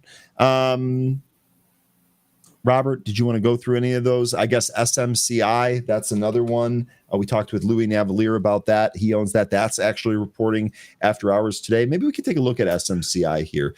Yeah. What do you got? I was going to say, yeah, maybe Mosaic too. Okay, here's SMCI. It's worth noting here. Now, we didn't really drive through this trend line to the upside. We kind of traded through the trend line sideways, but we've had enough time to really kind of digest that. Now we're starting to curl. I gotta say, this $66 level, this is one I think is going to come into play again. This was a former resistance area that's also now support. Or excuse me, former support area that's also now resistance. Let's see what happens if we can move through that here on SMCI. Let's see if we had anything else on this other than its earnings report coming up. No, doesn't look like it. I want to take a look at those earnings here real quick. The estimates anyway. One for today, estimating an EPS of 44 cents and estimating sales of 5.88 billion. The last time here on this, we actually got the estimated revenue was 5.42, and we only saw 4.6. So we'll see here what SMCI does. You got any thoughts on this 113?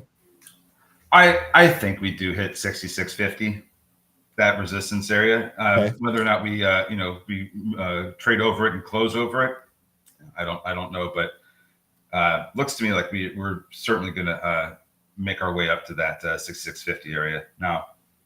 Depending on if earnings don't impress enough, we have the 20-day SMA and the 500 and the 50 as well, all to the downside. That would provide some support around the $50 area if earnings are not a beat. Okay, we'll see what we end up getting here with SMCI. Several of you are mentioning App and then Qubit, QUBT. It looks like they got a new contract. Billy, I'll go to that here next. Here's your App chart. I don't really think there's anything new going on. They report earnings tomorrow after hours. The near-term chart does look like this is pretty strong. We're above a lot of these moving averages. Sure looks like this really wants to break this high. Got that at what? 386. So maybe a break above that. We do have a small gap here that closes at 416, starts at about 402, and then that recent high here about 430. So App, this continues to move back in the right direction. Shout out, Lion. I know you were screaming from the mountaintops that you're vacationing in that this was a huge buy on the short report. That has continued to pay here. Really the next area of concern, that's not even the right word. Next area of interest here, that 430 area. If we can get above that, maybe we can move towards those all-time highs. So I got a trend line here. I drew from the February high through the June high, and it looks like we're over the trend line now. We've already back tested this, and we're getting some the buyers to step in as every time the price falls beneath this trend line. So that's encouraging. For a resistance level, though, I kind of liked the area between 420 and 425. That's pretty close to the 430 you were looking at, but I think 420, 425 is going to be the supply area that's going to give it the price action the most trouble. It looks to me like this is going to go on higher since we're beneath 400 right now, but I think that 420, 425 area is going to give you this resistance that we're kind of anticipating here. Okay, really good stuff there on App, and then QUBT. Billy was talking about the contract there. QUBT. We've talked a lot about some of these quantum names really kind of getting going. Stocks up 5.5+% here. Quantum computing shares are trading higher after the company announced it was awarded a contract by the National Institute of Standards and Technology for the design and fabrication of the TFLN photonic integrated circuits. All right, so there is your press Photonic release. circuits, huh? There is your press release here. Is that, did I say it wrong? No. No. Circuits. Okay. No. It's interesting too because we're seeing a lot more of that from some of the other larger companies too. IBM's been working on photonic circuits for a while. Those are basically instead of traditional, electronic, electrons going through the chips, powering and everything. It's and carrying data. You have just beams of light that are doing it instead. Yep. So it's supposed to be faster, offer less noise resistance. So we'll see how those go. I think we're still a pretty long ways away from getting those to be where they need to be. It's also worth noting that this has retraced 50% of the move that it made on this PR pop. So just watch how it trades here today. You come up with something, come up with a game plan. Don't get yourself hurt. Don't overdo it on that. All right, we are what? We're 35 seconds away from the market open. I'm going to flip over to the main workspace and get ready to roll here.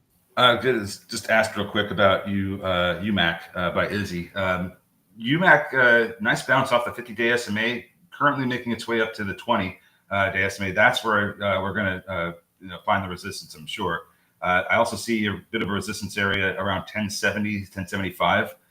So even if we do get over the 20-day SMA, we're going to run into some other resistance. Lots of supply to chew through going back to the beginning of this year and earlier last year. So we'll have to deal with that. We are open. And yes, Trump was already on CNBC today. I'm sure you could go back and find that interview. Market just ticked down a little bit, but didn't really respond to that. Okay, we are open. Let's see what we got here. All right, so out of the gate here, we have AIP going down towards the 200 EMA, SMXT. This started dropping in the pre-market as we were approaching the open and finding some support and still above the VWAP. So if this can get going here, which it looks like it's starting to, we're going to look for that move over that 177 high in the pre-market on the way up to $2 where our trend line is. And then we have STTK. This is also moving up, trying to take out VWAP as well. It's been having a hard time with that in the pre-market. So I don't know what value you have for VWAP, but it looks like we're 106. Okay, so we're pretty. Yeah, I have the same one. So coming right up to that, need to take that out. If we lose a dollar, it's going to trade different. I'm going to look at something else. Lobo, this is getting support from VWAP. Not sure I like the way this is trading. We've ran up into the open here, and we're starting to sell off, and this could continue for some time, maybe even under $1 here. So I think we need to be careful with Lobo. LIDR, kind of open to a sideways price action. Needs to get above its VWAP. Here we go. We're starting to make a move up towards it. We get above VWAP, I think this trades a little bit better. We could end up seeing 330 pretty quickly if we manage to recapture VWAP here. Lemonade, ticker LMND. Sorry to get in here. Lemonade popping out of the open here. They reported earnings here this morning. This now ripping on ticker LMND.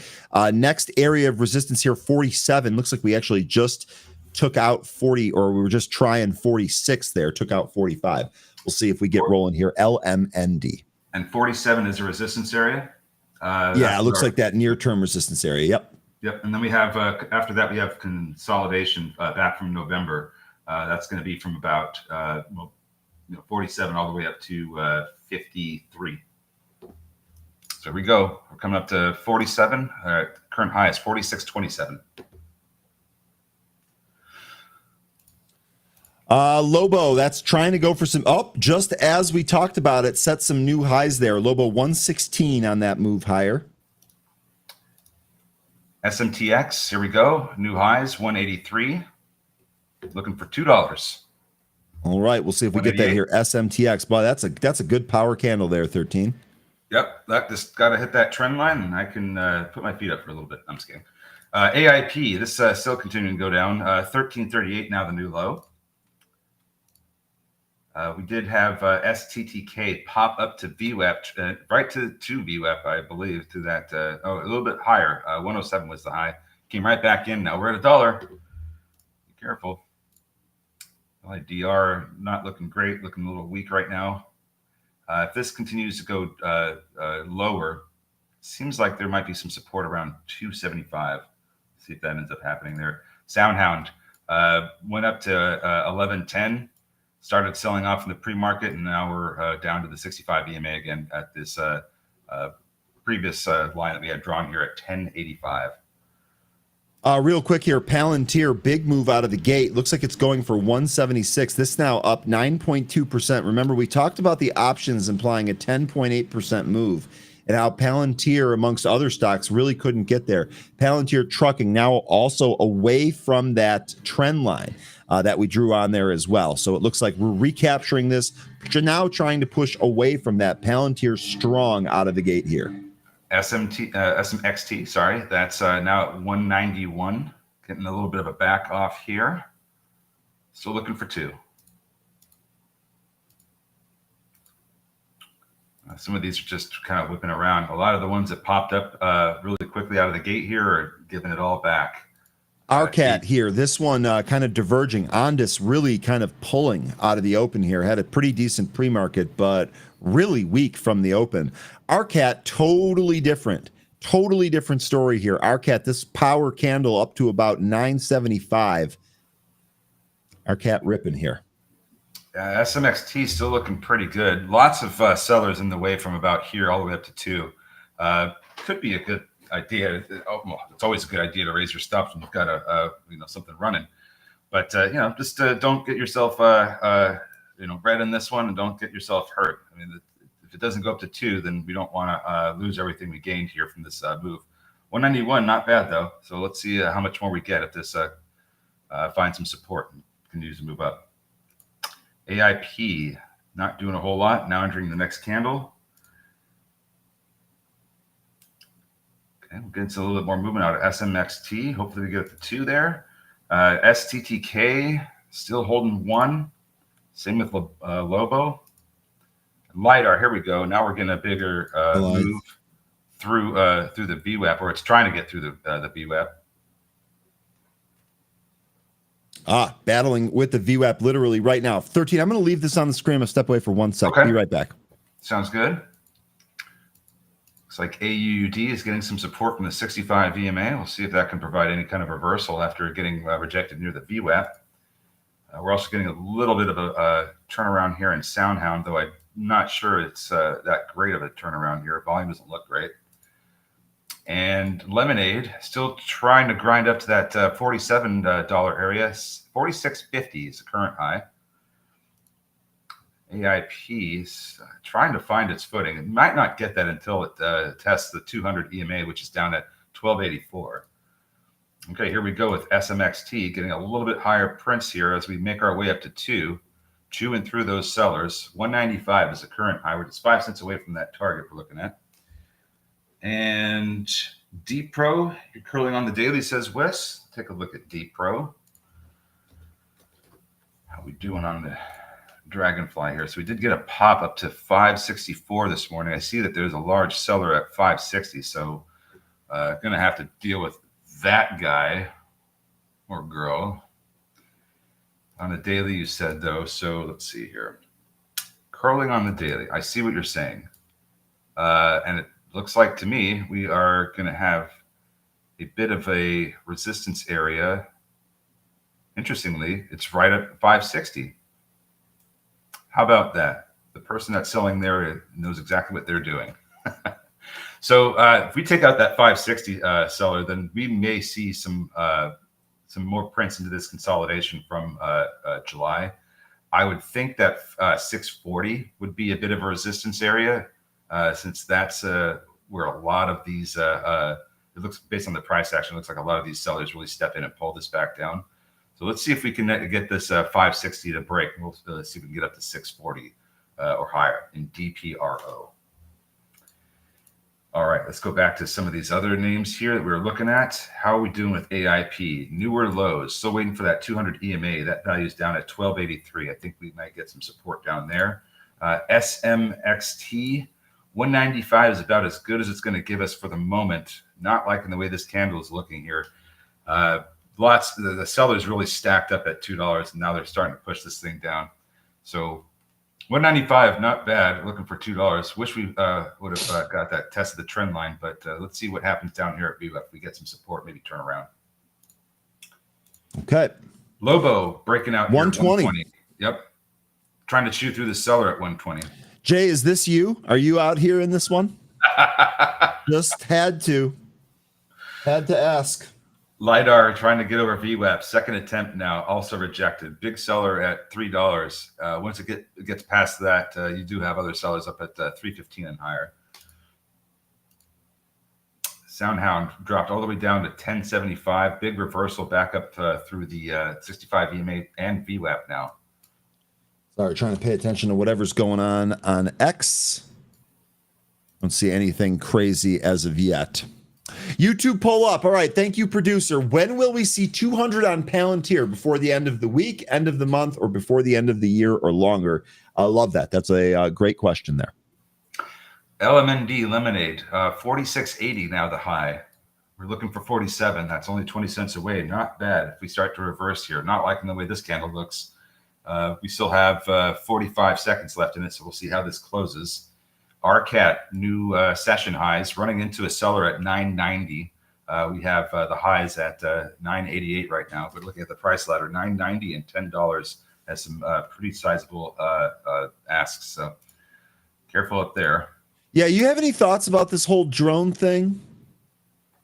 Well, it sounds like it's a buy the rumor, sell the news. Yeah, that's kind of what I'm thinking too. And so interestingly enough here, you might want to think about that here with RCAT. This stock actually responding the way that we want. I'm going to take a look at some of the other ones. MOB, RCAT, new highs here, going for 10 literally as we speak here. Mob, this is another one that we've kind of talked about. That not really moving. ONDS, this is actually disappointing from the open. This was better in the pre-market. This actually had a really good day yesterday. I was kind of surprised to see this action yesterday. And the pullback here today held the high end of the range. So I guess that's positive, but haven't made that move for 3 yet. We'll see if that happens. AV, this was your best in breed drone stock. This one here popping a little bit, but not really doing a whole lot. So let me know. Let me know if any of these are interesting to you. Excuse me. Here's Joby. We just had Derek talking about maybe looking for a short on Joby. This is pulling back a little bit. I know it's not necessarily drone, but more eVTOL. D-Pro, was this a drone name? Dragonfly? Yeah. Okay, well, there you go. Now, I'm seeing that some folks are mentioning UNH, and we are getting a second commercial unmanned vehicle systems and software. Yeah, sorry. No, it's okay. We're looking at a second, already a second good morning so far. I mean, I don't know how this day is going to end up, but that low back from May, that's what we're going to, that's what I'm going to be looking for, some rejection. I don't think that we're going to turn around here quite yet. I haven't seen enough to make me think that the bottom is in. We could do another day like yesterday, and also have a similar day tomorrow before we start to see some more downside. So I am not completely convinced that that we're done selling here in UNH. Just doesn't look like that from on the technical side. I think there's still some more. We could potentially see some more downside. So I'm just going to wait and see if we end up recapturing that low from May. Looks like AIP is starting to get a bit of a turnaround here as it approached the 200 EMA. Yep. We'll see if this is going to hold up here. I was going to say, it looks like it's actually trying to bounce here and turn some of the selling volume into buying volume. And check it out, SMXT at 2, knocking on the door, telling the seller to move out. Move out. Get out of here. Move out. See if we bust through 2 there on SMXT. Lion says, Ryan, KTOS is the best drone stock out there. No, again, it's AVAV. We won't budge on that. KTOS, good defense name, not best in breed on AVAV. I'm sorry. Let's see, what else are we taking a look at here? TSSI. Lobo, big pull. Uh-oh. LiDAR. Look out, Jay. LiDAR. LiDAR having a hard time with VWAP. It's been kind of having this difficulty getting a candle that closed over it all morning. We are almost 15 minutes into the session, but so far no success in closing over the VWAP yet. AUD losing the 65 EMA. We saw that one. Yep. We're gonna look at the 200 EMA as the next support. Lemonade up through the $47 area after spending about 10 minutes trying to get through it. So certainly a resistance area. Now we see a high of 47.86. Let me see how much higher we can go from here. So we are getting into that consolidation area that I mentioned earlier. That was back from November of last year. That's going to be from about 48 to 50. What did I say? 52, 53. So let's see what happens up there as soon as we get to that 48 handle. RCAT still Right. pushing higher. Oh, man. 10-15.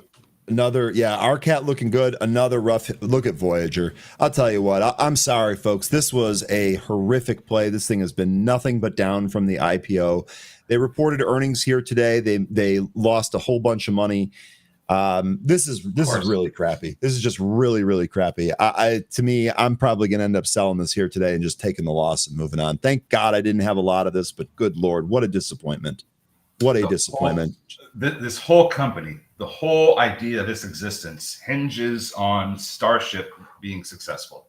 There's also more than that, though, 13. They have other stuff that they can't really even talk about because some of their technology is defense-based and they can't even report on it. They have to be careful about what they're saying. It's not just Starlab. And it's just it's tough. It's really, really tough to own this thing. They got to get contracts. I mean, you see here, there's no bottom in sight here on Voyager. I'm going to end up just taking the loss on this one. Okay. No, you're going to trade how you're going to trade. And that's I mean, totally it's complete garbage. It's complete garbage. The performance is garbage. They can't talk about some of the things that they make. They're dependent on other companies. Not a good trade here. Sorry, I brought this up when it IPO'd.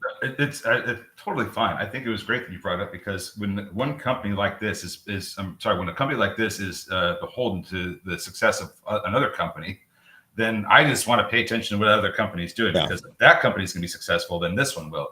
So if we want to try and trade this, and I'm not suggesting we even get any of this today, but when we start to get an idea of when this next Starship flight test is going to happen, that's when we might want to start maybe even setting up for a lottery ticket play here because that Starship test might not be successful either.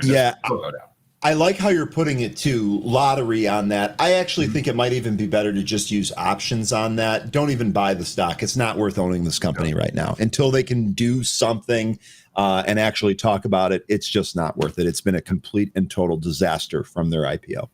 Now, Jay Wild asking about the Fly IPO this week. That's going to be Firefly Aerosciences. I'm telling you what, I don't know. I haven't really looked into this one. I'll ask some more people about it.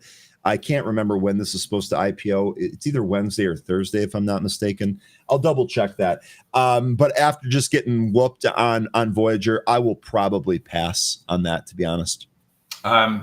SMXT, we had a big move through that trend line that I drew, and now we're back testing it as support. I'm not sure where based on what this with the current two candles we have trading above this trend line are where this is going to go next. I need to see maybe another candle to get an idea, but so far we're putting in a series of upper shadows that has me a little bit concerned about this coming back in. So we'll see what happens in the next candle if this continues to get support from that trend line and go higher, or if it's just going to put in another upper shadow and lead to some downside here. But great move in SMXT. This has been probably one of the better ones on the movers list this morning. And now we have STTK starting to move. That just moved through VWAP, going to consolidation from the pre-market now. And AIP, here we are down at the 200 EMA, trying to get a little bit of a reversal here. Not great volume, so I don't know if this is going to come back up to retake VWAP, but at least we got a bit of a bounce here in AIP. So if this is something you're trying to trade here, I guess this bear is worth watching if we do start to reverse and go back up towards VWAP. Otherwise, we might just get a couple of candles like this and then it continues lower. Okay, good stuff there. AIP, we'll actually see if this continues to bounce here. This might actually be a turnaround spot, 13. Not bad. My YOU still did pretty good. Out of the gate, it went all the way up to 34.12. This thing was trading under 30 yesterday. SMXT going for that 250 spot here. Yep. 34 still in play here on YOU too. YOU as well, if it can actually end up breaking that. How's HIMS doing, Gunny? It's himming? It's humming. SMXT, if we break this 250, 270 is the next resistance area. Okay, good stuff here. So HIMS, so this is one of the things that we were watching here on HIMS. Not only have we retraced a large amount of this move, we're actually above that trend line now. Be interesting to see if it can close this gap here real quick. Let's see. Yeah, we've retraced about 50% of this move. HIMS, nice buying volume here. They did have a pretty good outlook on HIMS. You know, Izzy, I don't think I ever said you were wrong about that, but I wouldn't argue against you with Amazon anyway, because you are on its ass. You are all over this thing. That is a nice bounce. It looks like it got a extended session bounce off the 200 SMA because we're kind of consolidating around there. Now it's between the 200 and the 50-day SMAs. Let's see what happens with this consolidation. This is an inside candle that we got right now, and of course we still have the whole day left. So let's see what happens with this candle. What we end up getting out of it. That'll help us determine where we may see this go next. BWXT looking like this might try the next leg higher here. BWXT.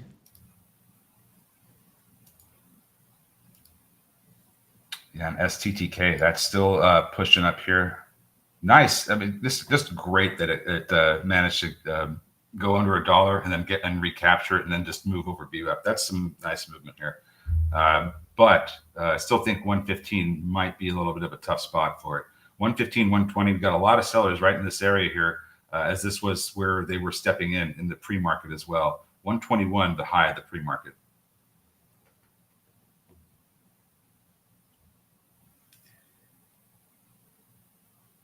Got a lot of different tickers here. So, you know, big day for the market, it seems. Here we go. We're coming up with that 115 area. We're right up at it now.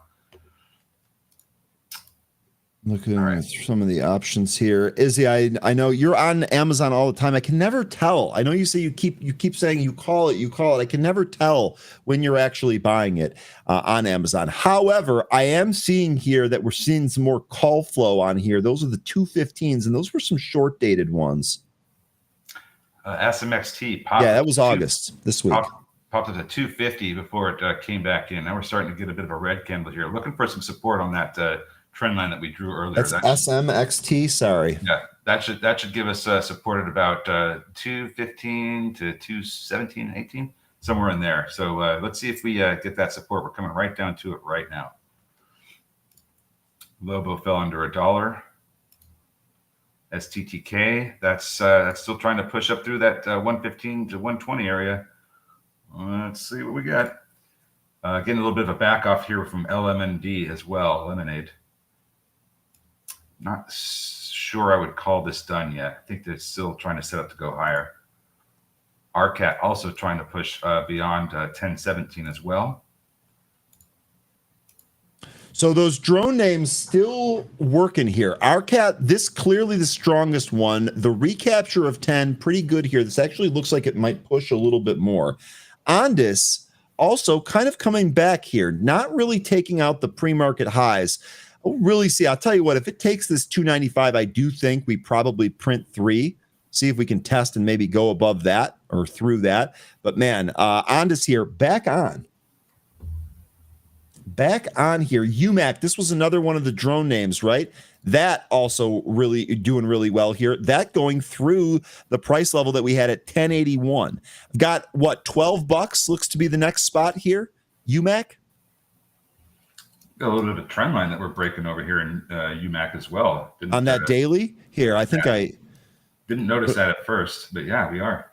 What do you got here from I got a short-term trend line from the middle of July. And then there's a long-term one back from December of last year. But we seem to have already moved over that and even back tested it as support. So I wouldn't be focused on that one as much as I'd be focused on the near-term one from July. So are you thinking like this, right? Yeah. That one we already passed. That one had a nice breakdown. Yeah. Look at that. Yeah, I just wanted to draw it on here. Here's your near-term one that we're moving through. Beautiful. And as well as that 1081 level that we talked about. That's what I'm talking about. AUUD, that's still getting some, it's starting to get some support from the 200 EMA. I just saw Soundhound push up to 1115, now going higher. Lemonade also pushing higher. Hey, everybody, we're going higher. All right, looking good. AIP, great reversal off the 200 EMA. Still very slow moving. Not confident we're going to go back up to that consolidation around 15 on this volume. If we do continue to move up, I'd expect a rejection at one of these EMAs or at VWAP. But nice that we got a little bit of a bounce at the 200. Unusual active option classes on option classes on open August. Zach, I'm sorry, man. I don't know what you're saying there. Yeah, you guys are right about Classes? LiDAR. You guys are right about LiDAR, but this is coming up to an area where the sellers were stepping in. Would like to see some bigger volume to take us over 330, but we are holding 3 and VWAP for the moment. I do still like that 350 to 355 area where that trend line that we drew from a while back rests. So if we break that 330, we'll be looking at 350 to 355. Kevin here saying all these drone stocks shooting up and Archer is just black. Archer is not a drone. That's more of the EVTOL. Those are going to be different. Yes, they are not in the drone space. Yeah, different sector there. It is it is giving a nice bounce off a trend line from earlier. This was from the highs in May through the highs of June. And we broke over that in July, came back in this month at the end of July, and now we're back tested this trend line, trying to recapture the 50-day SMA now. Here, Candace mentioning Oklo here. This is moving. Indeed, this is moving. This is doing more than moving. This is spiking again here. We actually moved through this trend line as well on Oklo. This was the upside, the second upside trend line that we had drawn. Oklo remaining strong here. One thing to watch, I would not chase this move, definitely would not chase this move. But one thing to watch here would be if this back tested this trend line and kind of held that, you might actually have a setup here for a trade on Oklo. So, Joseph Schmo, is LiDAR drone adjacent or doing its own thing? I would say it's one of those things behind the thing. We are seeing increasingly drones use LiDAR systems. So this is going to be a component of drones, if that makes sense. I like thing behind the thing. I mean, I guess you could consider that adjacent since some of its technology may be used in that theme, but right. Thing behind the thing, I think that more aptly describes it. You know, that's we've talking about that in other applications as well. We are still getting some more upside here in Lemonade. It is trying to make its way through that consolidation from November and December. Still big question mark for me if it can make its way through there, but we are at 48.25 right now. Here's Google going for that 200 spot that we talked about. Ryan, I know you're watching this one. Let's see if Google can take 200. That would be something. Be something we've been waiting for.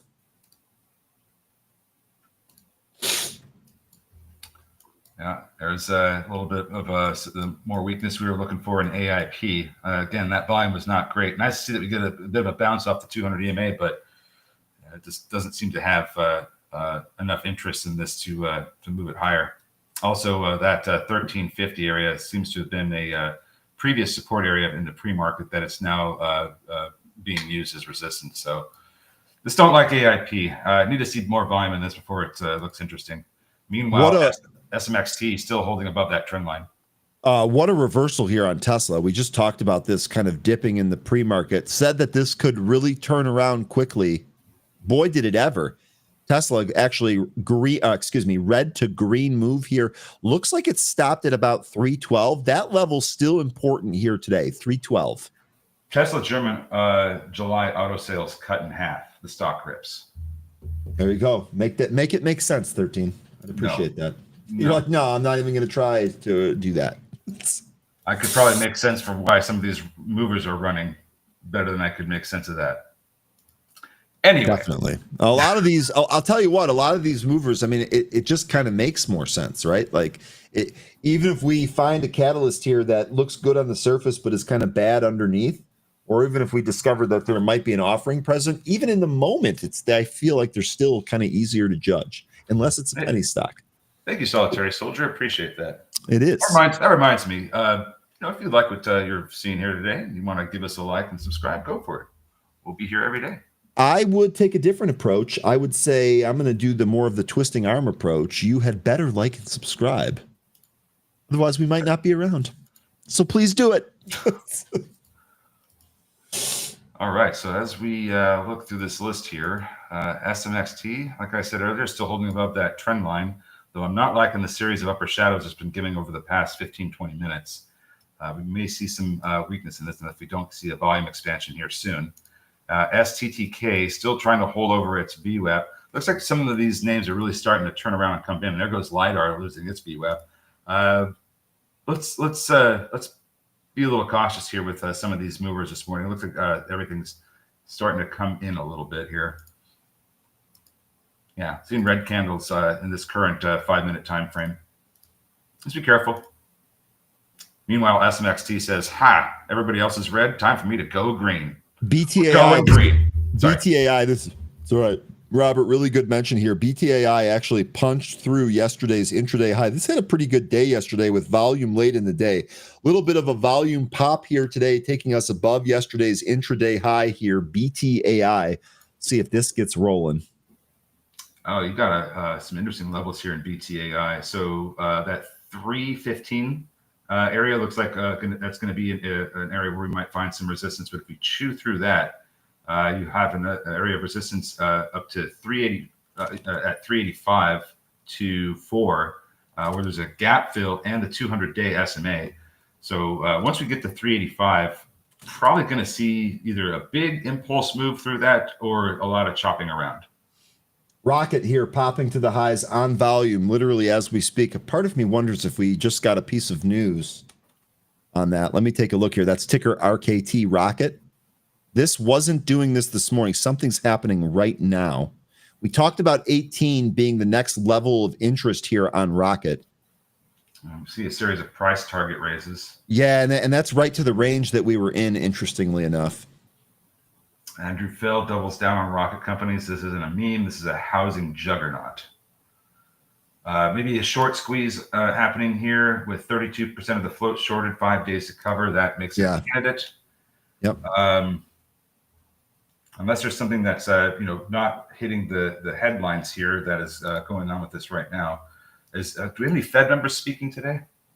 No. The only thing I had on the docket for today was the import-export data at 8:30, ISM services at 10. That's right now.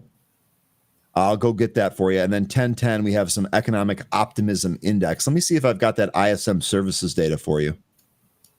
Oh, man, I'm loving the bull price action. Here we go. ISM non-manufacturing prices for July, 69.9 versus the 67.5 prior read. Non-manufacturing employment for July, 46.4 versus the 47.2 prior read. And the PMI for July, 50.1 versus the 51.5 estimate. Non-manufacturing prices for July, 69.9 versus the 69.5 prior read. That print actually looks good. Webull, ticker BULL. This still giving the movement I'm looking for here. Just moved over the 20-day SMA, going up to near test 15. Need to see that 15 get taken out, but so far looking, it's behaving so well with just the way it's been mirroring the price action that it had on the way down. It's doing almost the exact same thing on the way back up. So looking for some recapture of these levels that it lost last month on its way up to 18 and higher. SMXT couldn't put a new higher print in. Still 250 is the high. Getting a little bit of red right now. Soundhound popped up to 1127. Lemonade 4930. Still getting a little bit of a pull here in some of these names. LiDAR, more sizable pull. That lost VWAP and its a couple of its EMAs. AUUD went down to the 200 EMA and reversed. Recaptured the 65 EMA. Still trying to make its way through some of the smaller ones, but VWAP is still a ways away at 616. Yeah, bull has been great. Really liked the way it's been behaving. Very, very faithful to the levels. I don't know why, but it is. I'm not going to argue with it. Hey, that makes it easier to trade, right? If you can ascertain levels and then trade it against those levels, that's good. Oh, yeah. Yes, sir.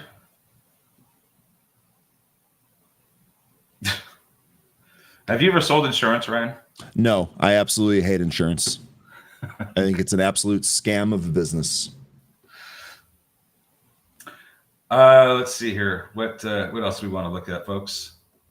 It seems like market's kind of just catching its breath. Market actually looks like it kind of turned around here. Now it's not really pulling and breaking down. Still trying to hold on to that 630 area. DPro after that nice big move out of the gate to 564, it has since lost VWAP and the 65 EMA. This is now trading down at around 530. SYM here. This has earnings tomorrow after the market closes. This is having a really nice day ahead of those earnings. The price action with Joby looks kind of bearish. We have not been able to recapture that VWAP since we lost it out of the gate here. Looks like we are going to go on to test 20 again and maybe even lose it. What a call from Derek on a potential short here. Yeah. Well, and how much are we going to downside are we going to see? Because we had a great candle yesterday on a break of 1850. I would be wondering, do we come back down and see support at 1850? And I do agree that this thing is really extended, but that consolidation created a bit of a demand zone. So if we go down to 1850, I could see a case where this gets support there. So that's what I'd be watching for next with Joby. Okay, we'll see if we get that there on Joby. AIP, what a great reversal off the 200 EMA on the 5-minute. Now we're moving up to the VWAP. This one, it's starting to get some better volume, but still at the same time, I just have a little bit too much concern over whether or not we're going to see a break over VWAP or not. Yeah, I'd be careful with this one. X Sniper here. What a POS, stops me out and then takes off like usual. That'll test your patience, X Sniper. I would say stay away from it. Probably look for something else that might make a little bit more sense. SMXT, big candle to the downside through the trend line, getting support near the VWAP. Might back test this trend line as resistance now before we head lower through the VWAP. So it looks like SNXT getting under pressure here.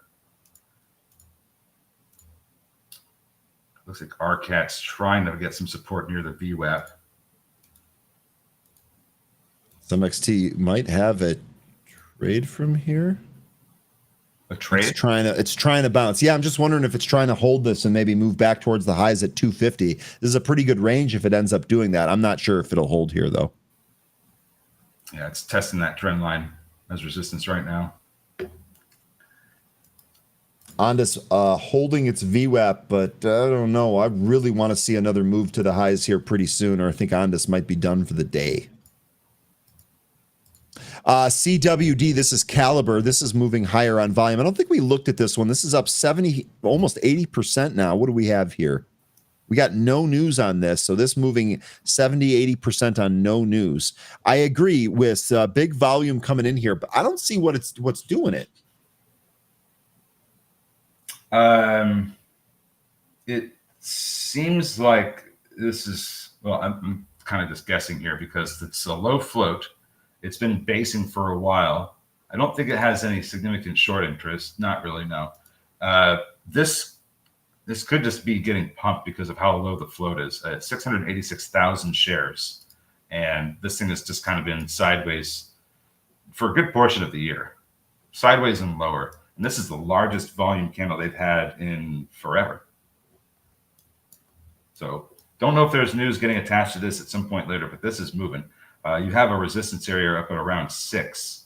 That was where the price was trying to turn around and come back up ever since it lost that level on April 17th. RCAT lost 10, might only be temporary, but RCAT sub 10 now. And then Dan, someone brought this up. I think this was Jay. I didn't follow you on this. Dan, I don't even know if I've ever looked at this. Dana Incorporated, what is this? Designing and manufacturing of efficient population and energy management solutions. Andrew Senior TV, you're asking if there's any catalyst for DOCN. They had their earnings this morning, and they had beats, and they raised their fiscal year 2025 guidance. So beats on earnings, guidance raise. Company, just look at the earnings report. That's the reason we're up. This thing is hot right now with their earnings report, raising their EPS view from 185 to 195 to up to 205 to 210. This is a company that is in the IT services segment. You know what? Interestingly enough, because we're now looking at cloud computing, on-demand infrastructure. What companies have just reported that show that was growing? Microsoft, even Microsoft, Amazon, but not at the same pace as Azure is on Microsoft. But it's still growing. So here we are with DigitalOcean's data cloud and data center offerings growing as well. So maybe we see some more companies that also have the same fate if they're in that space. See what peers they have.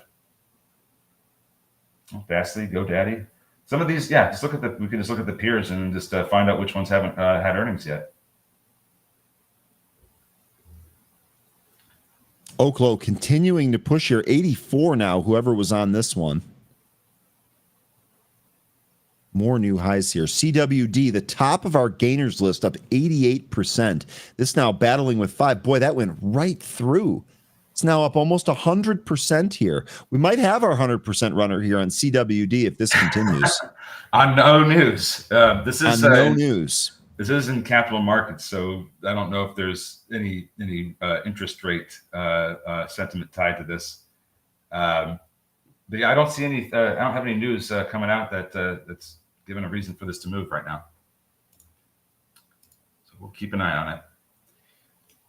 About 20 minutes left before we really start to see volume leave the market. Looks like AIP is starting to show some red here.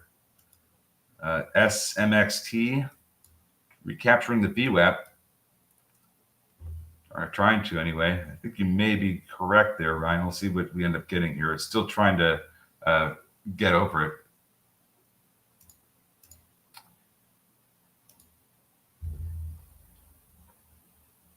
LSCC doing great.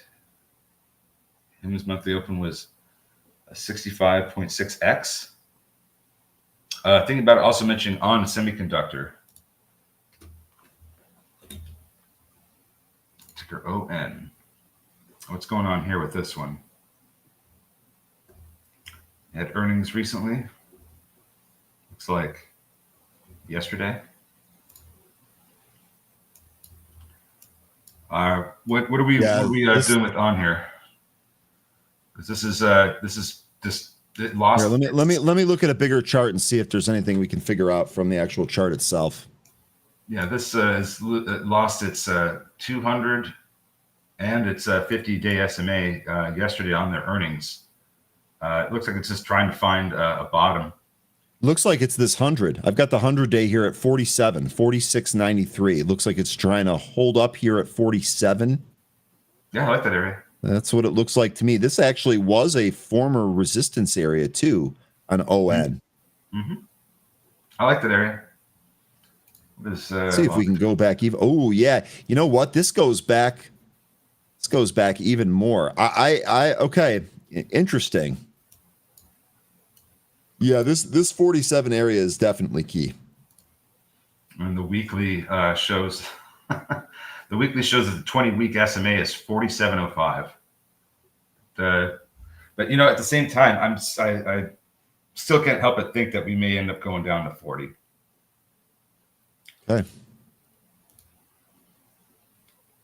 I'm not sure that we're going to see a reversal here. If we do, great. But if not, then I think $40 would be the next spot I'd be looking at. Soundhound new highs 11.29. Slow grinds higher. What's up? I'll tell you what. The companies that are not like moving on earnings, they're getting killed. Like absolutely killed. Like this is a massacre out here. Which one are you looking at? All of them that reported bad earnings or didn't report good earnings. I mean, Voyager. I can't even believe what Voyager's doing here. This is crazy. This is down almost 20% on earnings. Portillo's is another one that I've been watching. I've been talking about how garbage this is for a long time. This got smoked. You're talking about, I mean, if companies don't have really, really good earnings, they are getting absolutely crushed. And we talked about Palantir report. We talked with Derek earlier about Palantir reporting just an amazing report here, not even really up what the options were predicting it to be up. So be careful because if these things don't really kind of thread the needle, you might get smoked. That's what I'm thinking, Robert. Let's let these things just get slaughtered, and then we'll come pick it up. Yep. Oh, thanks, Matt. Let's take a look at CMG. There you go. Let's take a look at that. And by the way, your CWD, this did take the next leg higher. Now this is 100% runner. Oh, nice. So this went right down to the bottom channel of the parallel channel, actually, the bottom end of the parallel channel that we had drawn in CMG. That was also looking like a pretty solid spot, because back in June 2023, you had this consolidation that kind of provided support for the $43 level. So those two things in mind kind of made $43 look really good. We're starting to get a reversal here, but let's I'm not going to ring the register or wave the victory flag or anything quite yet. I need to see some movement away from this now to the upside if this is where support's going to kick in. First area of resistance is going to my eye, look like 44. So we'll see what happens from here. But glad this. If you were trading this to the downside or shorting it, glad it worked out for you.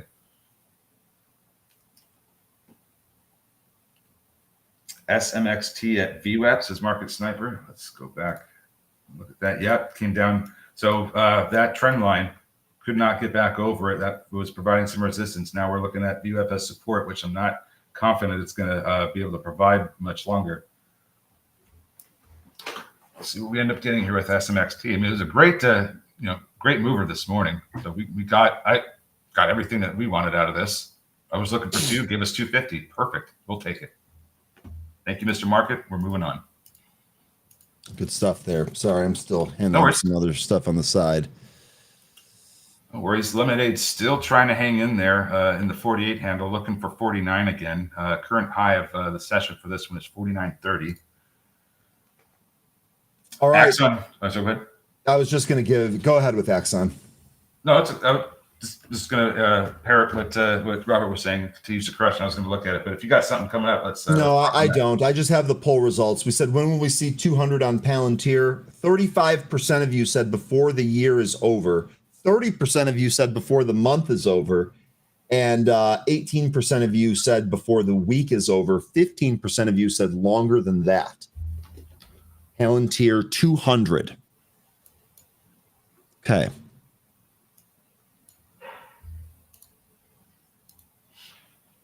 All right. Yeah, but AXON, this thing already over $100 it made this morning, and that was a bit of an inverse head and shoulders we have there on the daily. We didn't look at. It kind of looks like it. Him's red green. Red green move. Yasin, I can't tell you where this is going. I do think there's some pretty significant resistance up there at 70. I'm not sure if it gets there today, but I'd be watching that 70. We're at a resistance area kind of right now. Without looking at trend lines or anything, just looking at price action, this has previously been an area that the price has struggled with, getting up to 65. Excuse me. So from where we're at right here, we could see some selling pressures in HIMS. Is Disney a buy since tomorrow earnings? Let's look at Disney. I'm not sure about it being a buy. Not liking the chart formation here or the price action we've been getting lately. We're trading back beneath the 50-day SMA again. I guess it would kind of depend on what your time horizon is. Maybe long-term this would be okay. I don't feel comfortable about buying it up here. It's come off the bottoms. The bottom was like $80, and now we're trading up at around 120, 118. It's had a nice run since April. I don't think I'd feel the greatest buying it up here. I don't want to deter you away from doing it if you think there's a trade happening. I would not recommend. Yeah, I agree here with Blazed Rhino. Don't recommend buying it the day before earnings. Just wait. Yeah. I mean, are you trying to play it for the earnings print? If the answer is yes, then okay. But if not, I mean, wait the earnings print out. And options might be better if you're going to do that. I don't know. I mean, what do you think, Brian? Do you think earnings would be better for options? I mean, yeah, for a binary event like that, I mean, absolutely. You want to define your risk ahead of time. I would not buy stock. I mean, I just wouldn't do that. I don't know. I wouldn't listen to me. I'm having a tough time. But I would not be buying stock right before the earnings print unless you had some idea of what's going on there. Otherwise, I would just use options to trade around that. I have some concerns about the way this looks right now. I guess it would kind of be up to you. You know, if you think that their earnings are going to beat, that's your call. If you're going to trade it around that, I think what the chat is saying, what Ryan is saying, is probably a better, safer strategy. To play. Yeah. Just keep your risk defined here. I don't feel great about this popping and going higher. Do you, 13? You watch Disney more than I do. I don't feel great about it. You know what? Maybe why don't we ask Anne Marie? How about that? Yeah. Why don't we ask Anne Marie today for an options trade on Disney? You'll have your risk defined. A lot of the time, Anne Marie will come up with a trade where your risk can be mitigated in some way. Why don't we do that? Let me actually make a note of that. I'll put that on the list here for today. I'm trying to find that question. Who asked that? If you're still around, stick around for Anne Marie. I think you'll get a lot of value out of what she's got to say. Stick around if you're looking for. Anne Marie's already on it. Look at that. There you go. Perfect. So whoever that was, hopefully you stick around and get some more information on how to trade. Okay, Scarlett. Thank you. Stick around, Scarlett. All right. So now we're just going back to some of these movers. SMXT, lower it goes. Lost VWAP.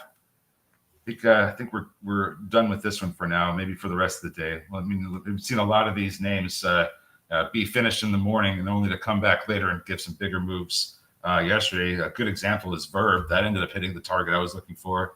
We didn't get it in the earlier morning hours, but we did end up getting it later in the day. Not trading as well as it was yesterday, though. And Lobo is still looking at that 65 EMA. STTK, this is still trying to hold up at its 65 EMA. Been kind of holding up at the same area around 96, 95 cents all morning. Just hasn't been able to really get too much upside. Lots of sideways price action right now, a lot of these names. But hey, we had a lot of good moves. I know some folks captured a lot of that movement. It's been a good morning.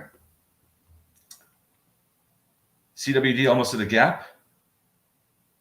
And Caliber is over 6 now, says Jared. Axon, wow, what a move here. Yeah, I know this was added to your buy the dip list if this ever comes back in. What a move in Axon. I don't even know if we can really do any more trend lines because this, as of today, I think one just got broken. And it's crazy too. We were talking about this thing. Gosh, we were talking about this thing and it was half the price that it is now. And then yeah, we had the election and then it just took off. We were talking about this, I feel like, even before that. I think we were talking about this when this was like $130. Not for the same reason. No, but you're right. I think we were talking about this for a while and we just kept talking about it. And it got away from us just like LMB did.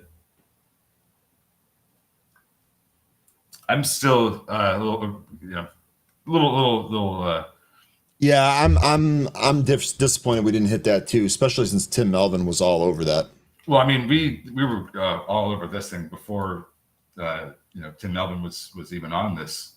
We were talking. I mean, we were talking with this in the happy hour back in like 22 or 23 when it was still in the teens.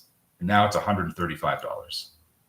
This LMB, by the way, folks, this is big time into HVAC, ventilation, cooling systems. They are being used in a lot of data centers. Don't they make storage containers for that as well? Pretty sure. I don't know about that. I just know about their the big segments with regard to their big business, which is with regard to HVAC and cooling. Sorry, I had to refresh my platform here. Trying to do too much here today, folks. Sorry about that. CWD is going to 8. I'm going to pull up CWD. See how we're trading with this today. So this thing doesn't have a red candle since 9:55 this morning.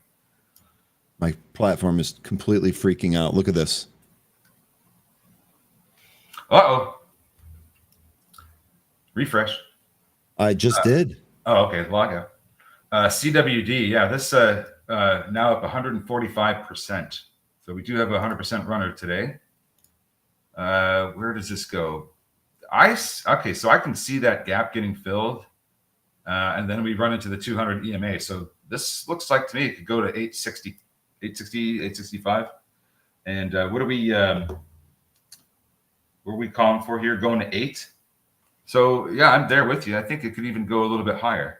What company is that? 13. The one I was talking about earlier, LMB, Limbach Holdings. Here's your CWD. Sorry, it's taken me forever to follow along with what's going on.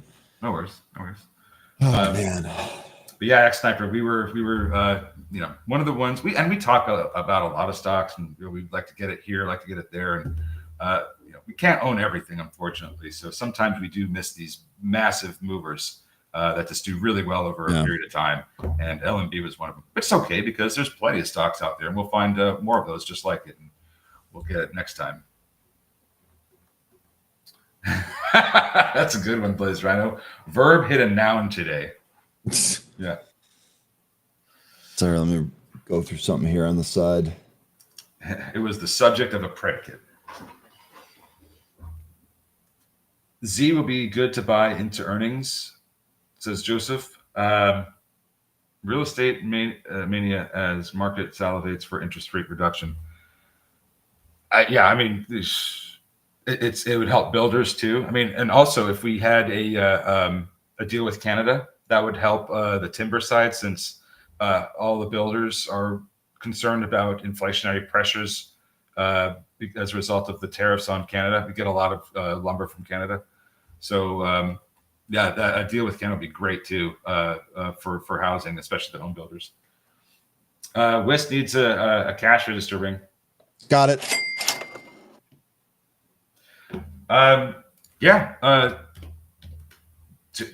X-Sniper, take a look at it. I mean, especially if this is in your space. They have earnings after the close today. So, if this interests you, by all means, take a look at it. See if you like it.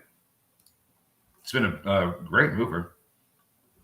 Not mover, I mean, but a great stock. It's low float, 10.5 million shares, but this thing is doing really, really well. Financials are great. Good company. Is it a foreign company? I don't believe it is. I don't believe it's a American company. Let's double check. Let me just look here real quick.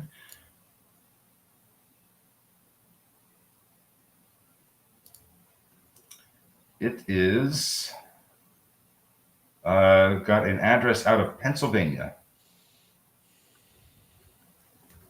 Yassine, take care of yourself. Take care, Yassine.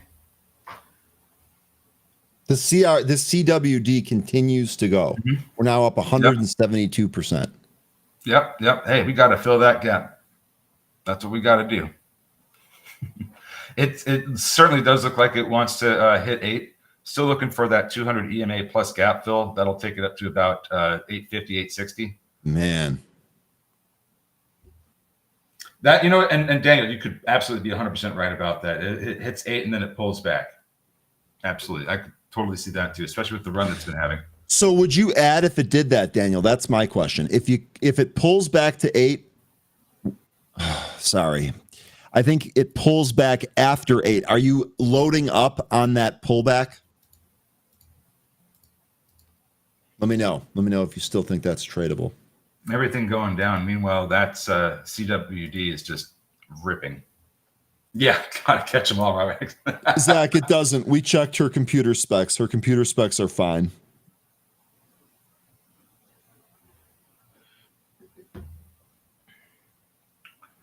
Yeah, so 739 is the high in CWD. A lot of these names that we were looking at this morning, they're either just they're either going lower or sideways.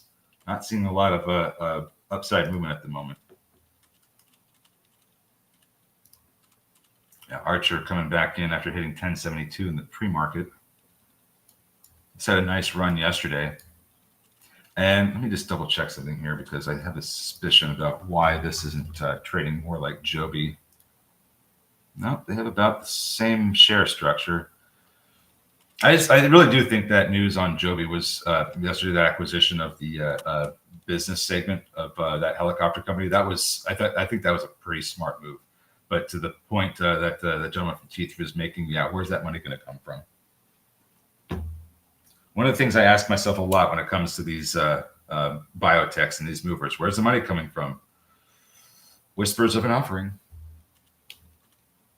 S&P down, VIX is up. Yes, sir. We are getting, we're about a minute away from that 10:30 time where we start to see a lot of volume leave. Looks like market's already on top of that now, seeing a lot of stocks head lower. Some are starting to bounce. Looks like SMXT is putting in a little bit of a bounce, but I'm not expecting much follow through with these bounces. LiDAR now down to the 200 EMA. That is just a nasty move back down through VWAP. So here we go with a lot of selling. Bull holding nicely above VWAP. Let's take a look here. VWAP bull. There it is. God, this LiDAR chart, you're not kidding. This LiDAR chart, this is done. I think this is done. Take care, line. I'm doing my best to keep up with you. Here's Bull. Yeah, I mean, LiDAR might be done for now, but I think I would be looking at that support or that the area where it had resistance yesterday or the day before. I thought I saw it was coming down to an area, but yeah, Bull. This looks like it's trying to push higher. It's just that we're in this the time during the day where you start to see volume leave. So I'm not expecting big things to happen right now with much of anything. Maybe after that lunch hour, we start to see some of these pick back up.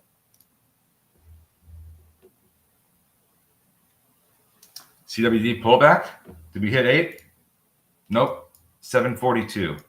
Now, Daniel, I know that you were talking about this pulling back, and Ryan, you were asking him about it, so I don't remember if I heard the answer, but is he picking up this on a pullback? No, I didn't get an answer. Oh, okay. No, I didn't get an answer. Well, no, actually, here, it depends on the time it starts moving again. I don't like touching stocks past 11:30, so it doesn't look like it. I would guess based on what he was saying here. But I mean, a pullback to that VWAP at 581, maybe that does set up. Didn't even pull back here. It looks like it's trying to move back through 7. What's the broader market looking like? It might just be one of these days where the breadth this isn't that good, and unless we get some kind of news that turns the market around, it could just be a bit of a selling day, especially after the day we had yesterday. Yeah, market continuing to come in here. It just actually lost 630, 629.33 on the SPY.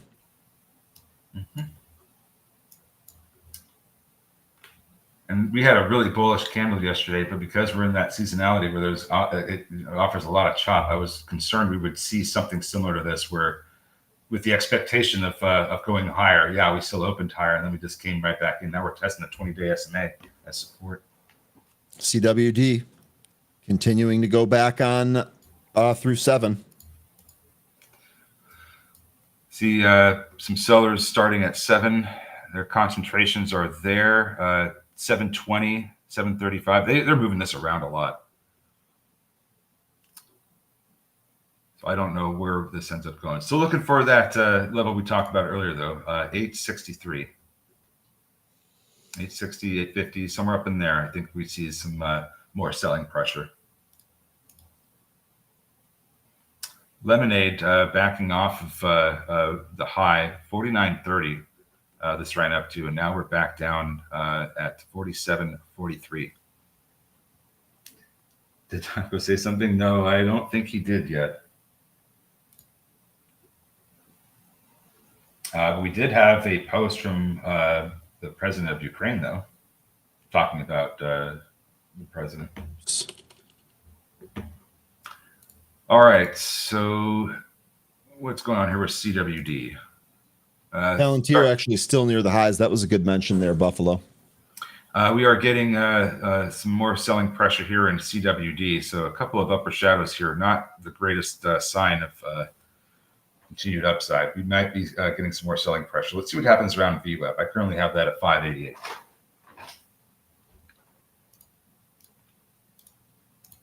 Oh, did they end up getting that submersible that went down to the Titanic? They ended up bringing that back up, huh? Which one? The homemade one or whatever. What was it? Ocean Gate? Yeah. What was it called? Well, I can't Ocean remember the Gate? name. Ocean Gate. Yeah. Yeah. I guess they had a official ruling that was preventable. Looks like they went and got that wreckage. Man. That took that long for that to come out? Well, no, but I mean that 13, they actually went and got the thing off the ocean floor and brought it to the surface to investigate. That's what I'm saying. I mean, I think we all knew that it was preventable. Just don't do something idiotic, right? Like, I'm sorry for laughing. I shouldn't be. Don't do something idiotic, but I'm saying they actually brought it up off the seafloor. I didn't realize that was the case. No, I was just laughing at the assessment. Yeah, thank you for the update. And I'm not talking about you. I'm talking about what you were reading. Like, thanks for the update. Appreciate it. Now we have confirmation that it wasn't a good idea to begin with. If only somebody knew. CWD has a lot of bag holders. Yeah, with all that supply up there, I would not be surprised. Yeah, market. I'm just seeing it now on CNBC. Maybe they did do that a while ago. I shouldn't have even brought it up. It's okay. Market's starting to slow down. I'm struggling today, dude. I don't know what to tell you. Hey, don't worry, man. Market will be open tomorrow too. Bitcoin also selling off here. Bitcoin actually at the lows. Lows of the day. Yeah, we're probably going to have more selling pressure today. It's just starting to look like that kind of day. And then tomorrow we'll probably be right back up because that's what we're going to do this month. We are going to chop around. So I just would have that expectation for this month. I don't know that we'll see all-time highs in the SPY or new all-time highs. I just would anticipate a lot of sideways price action in a pretty wide range. It's kind of what I'm looking for. SMXT back above VWAP, and Market Sniper is also saying VWAP test. So here we are. Yeah, it's I think we need to be careful with this. I really do. The volume's not there like it was earlier in the morning. And I know we're still in the morning, but it wasn't like, I mean, out of the gate, it's not the same. So unless we get a big expansion of volume here, I kind of think that this might be coming in some more.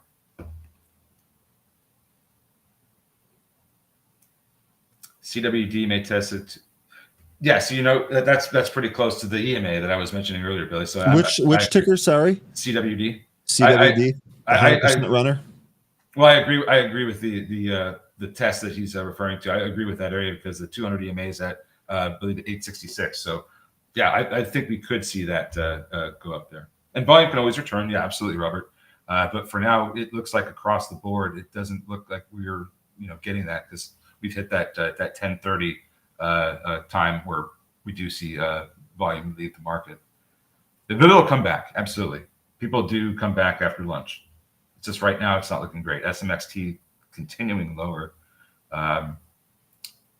See if it can hold up a 175. That seems to be about where the support was about 10 minutes ago. CWD 796 is the current high. That was a great mention about 8. Haven't been able to get up to beyond 8 yet, but I don't think we're quite finished here with CWD either. Yeah. Even Schwarzenegger's gonna be saying get to the chopper. This CWD thing this is just wild. Mm-hmm. This is just wild. I'm totally shook today. So I'm completely done trading here. This is all on you. This is all on you. We'll see here. I none of the stocks that I thought were going to go up today went up, and this is a complete and total disaster. So the right move here is to just dial everything back for myself. And you know what? That's a great point about discipline, because if things aren't working, and you're still early in the day, it's not a good idea to force trades and potentially lose more money. So on days, and then even I have days like this where if things aren't working out, time to sit on my hands. Why worsen things? So great discipline. Exercise some of your rules. Make sure you're not losing more money. If things aren't working out in a particular day, just sit on your hands and come back tomorrow. It'll be a whole new day. We'll have other new setups. It's much better that way. There we go, X-Sniper. You and me can be in the poverty corner today. Yeah, Joseph, I'm right there with you. I think it is going to be real estate time. It might take a few more months for this to really get going, but I think we're going to be seeing some big real estate moves in 2026.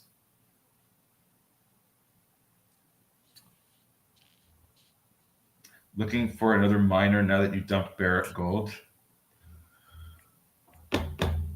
And miners not be a bad idea if we are going to get rate cuts.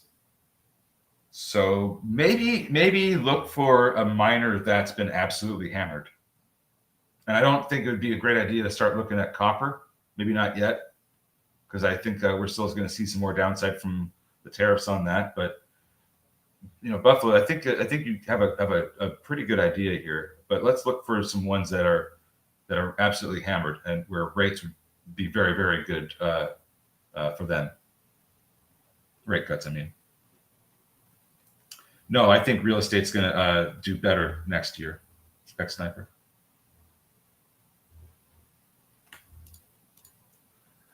Looks like LMND is still trying to hold above 47. But like so many of these names we've been looking at, volume has not stuck around. LiDAR now losing its 200 EMA. Ugh, this is not looking good here for LiDAR. Now, there is an area that it's coming down to that we did get some resistance at yesterday, so that could be support. That's going to be from about 250 to about where we're at now, 270. So may get some support here, but if it doesn't, I think we see 250. Yeah, I'll tell you what, the last time that we took a look at LiDAR, it looked like it was going to crack this 200 EMA, 65 EMA. It absolutely broke that. This thing's got no strength. I would be very, very careful on this. Yeah, there's a lot of weakness today. It's, fine. We had a nice big day yesterday. I think we'll have more of those later, but market does have to come in from time to time, and that's going to have to be one of those days, unfortunately. SPY needs to hold 626, says Big Bear Hug. Let me take a look at that level. I think I see what you're saying we go back to the pre-market, but let me look at a different chart here. You might be looking at something else. By the way, CWD, looking to Tesla's highs. New highs, 811 now. Looking at the SPY here. Okay, so I think I see what you're talking about here with the 626 level. Hold on a second. Because it you want me to go to a SPY chart, 13? Sure. Now, it's interesting to me because there's a couple of all-time highs, previous all-time highs that we hit when we were in the 626 handle. That was 626 and 28 cents. And 626 and 87 cents. So with those two levels in mind, I think in somewhere in there, we're going to find our support if we do make it down there today. I don't know if we're going to hold that support or if we're just going to get a bounce. Those are two levels I keep an eye on today if with the kind of selling that we're seeing here.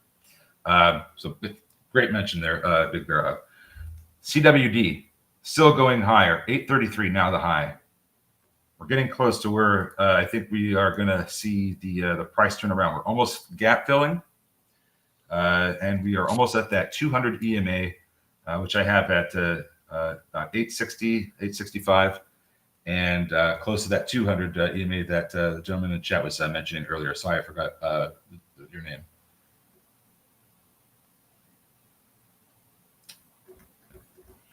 So So we're almost there. Looks like there's a big seller in a way at about 817. Take them out. I'll actually put this on. Yeah, let me put this on the in my broker here. I can let you know if I see anything on the level 2 there. Yeah, 834 was the high. I don't see anything that kind of jumps out right now. It is super active, though. Hey, you know what, Daniel? You won. You still won with CWD. You've got a positive trade in there. Sure, it ran a little bit more, but that's okay because you didn't lose. You won. No problem, Bob. Absolutely. Out of 815, wow. Way to go. This is what I like to see. Even on days like the market's coming in, we still have all our chat just winning. Love it.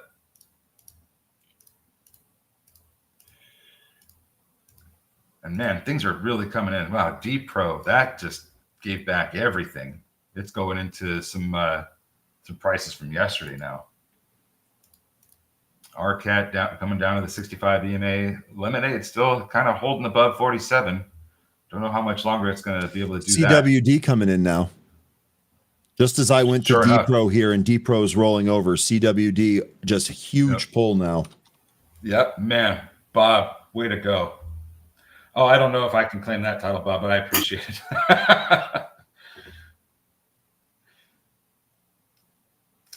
Yeah, it's kind of interesting, isn't it, that they did a $2 billion offering. I don't know exactly what the reason for that was, if they're going to try to raise, capital to buy more crypto.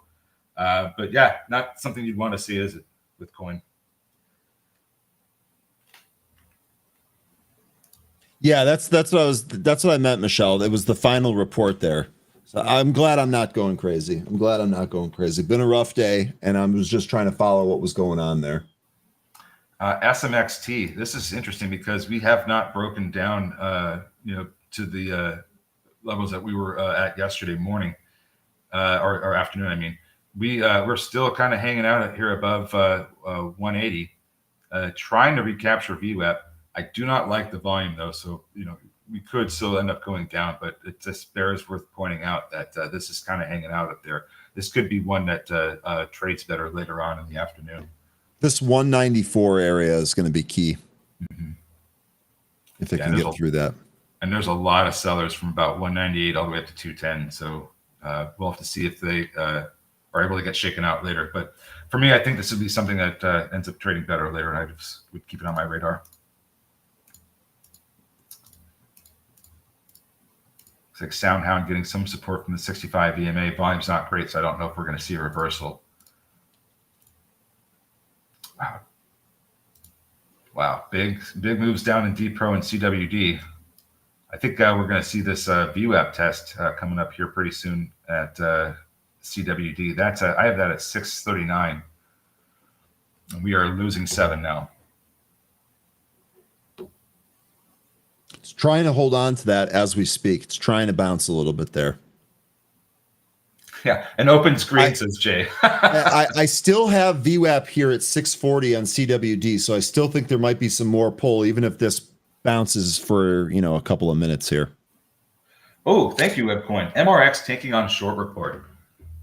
Let's see what opportunities that can provide. Real quick, we do have an all access here in 4 minutes, so we've got about 4 minutes left. NINGI Research announces short position on Merrick's Group, and they issued a report titled Merrick's Group PLC, a financial house of cards. Thank you for that mention. They also report earnings in 8 days. So I guess that kind of makes me want to see, well, do they delay their filing? Yeah. Thank you for pointing this out. That was a great catch there. I'm gonna write this one down and keep an eye on it. Option chain on this one, not great, by the way. Not a whole lot of volume in here. Real spread. Not really sure you can use options to take advantage of this play. You'd probably have to buy stock. That's continuing to get pounded here. Good mention though. Really timely mention there, Webcoin. Yeah, Dan, we do this every morning. Yes, sir. We encourage you to join our community over at Benzinga Pro too. But we do this Yeah, every morning.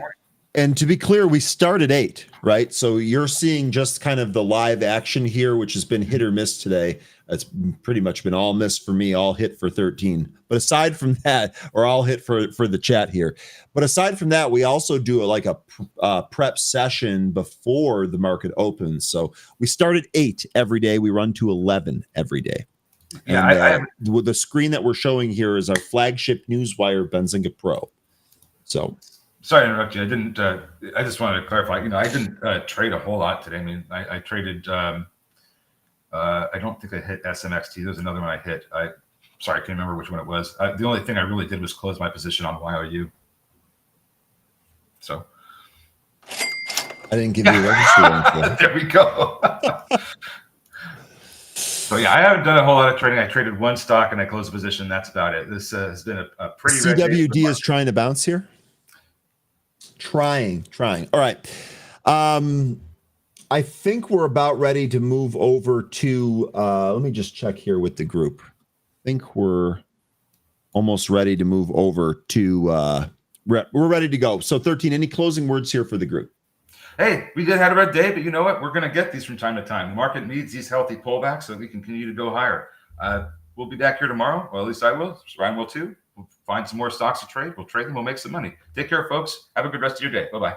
All right, 13. Take care of yourself. Thanks, as always, for everything. We will see you again tomorrow. And for those of you that are in the Benzinga Pro community, actually, I don't think there's going to be happy hour. We'll see you later today, 13. Take care of yourself. All right, 13's departure leaves room for Dan. Let's go ahead and bring Dan on and see how he's doing. Dan, how you doing here today? Fantastic, my fine friend. How we doing? I'm doing all right. I think that we're using the wrong camera. Yeah, and we got it. Listen, it's live fun. We always have fun here. We'll do it live. Dan, what do you got coming up for us here today? Listen, I got both the CFO and CEO of IQSTEL. So very excited about that. And Ryan, we got football season. The dream is alive. I just came off of 8 of 9 outright wins, pre-tournament wins for golf as well. So exciting times abound. Okay. Keep that rolling here, Dan. I'll get out of your way. All Access starts right now. Dream is alive. Hey, Zingers, and welcome to All Access. I've got 2 wonderful guests for you today. It is CEO Leandro Iglesias and CFO Alvaro Quintana Cardona of IQSTEL. Their NASDAQ ticker is IQST. They are joining us for an exclusive talk today. All Access starts right now.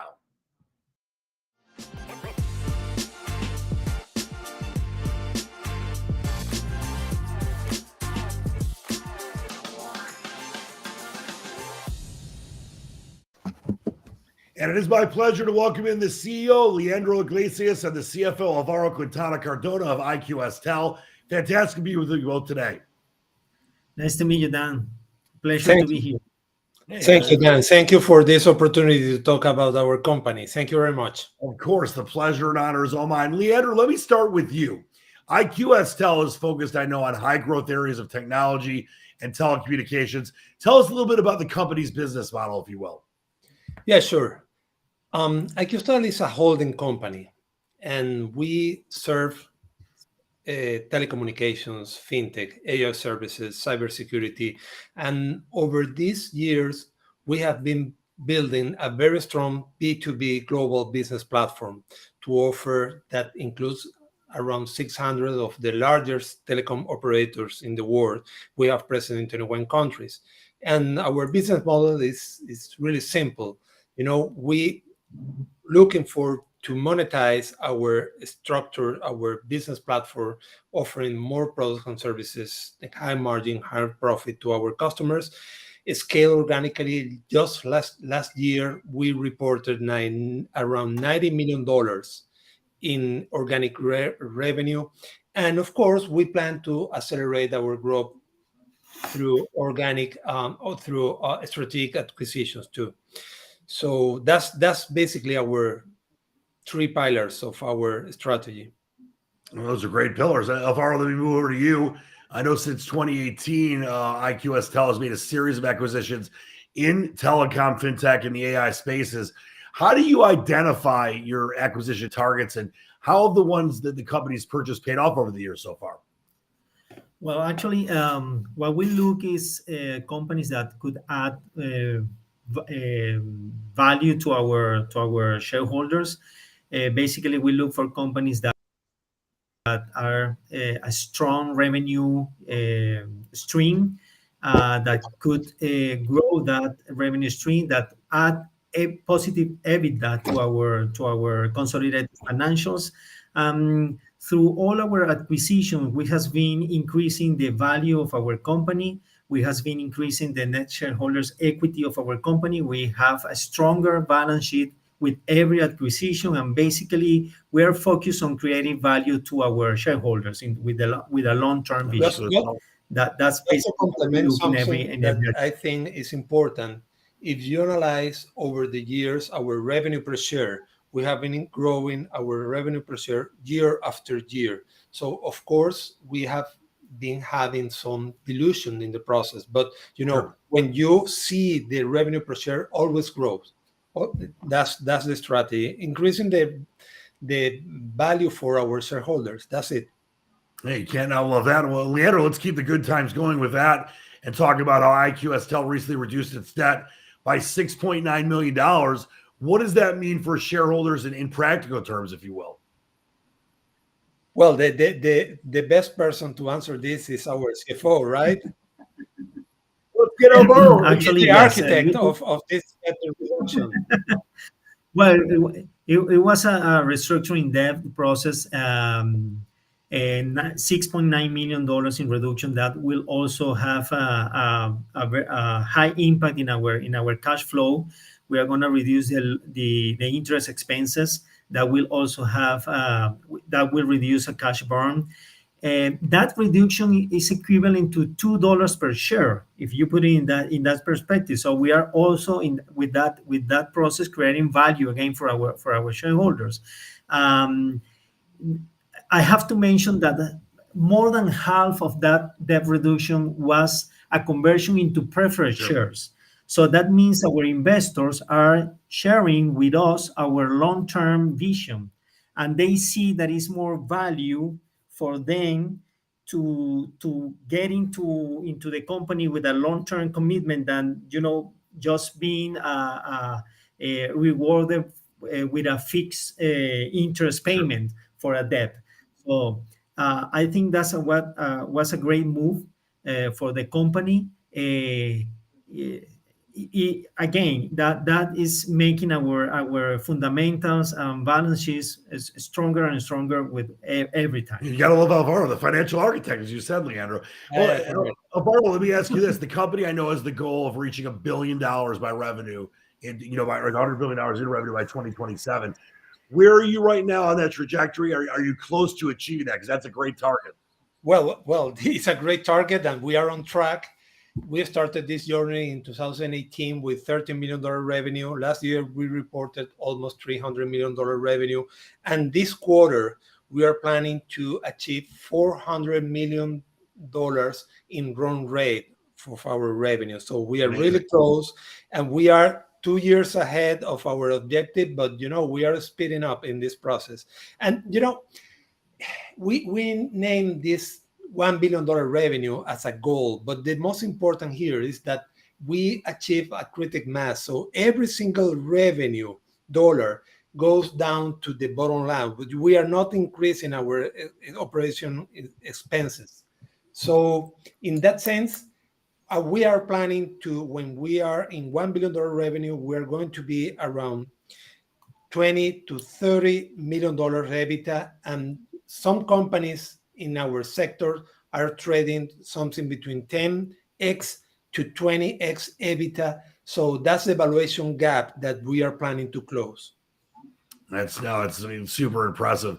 Let me go back to Alvaro for a second. I know investment firm Litchfield Hills recently rated your company a buy and gave the stock an $18 price target, citing the company's telecom customer base, which includes Verizon, Vodafone, China Mobile. How was IQSTEL able to amass such an impressive customer roster so far? Well, it comes to three ingredients, I think, is credibility, quality, and consistency. We have a great executive team with a lot of experience in the industry. and we has been building a reputation for this last 15 years. So we has been in business for 15 years. Remember that IQ Stel was with a private entity called Etelic, which is one of our subsidiaries. And our history in the telecom industry is 15 years. So we have been building a reputation and a reliability and innovation.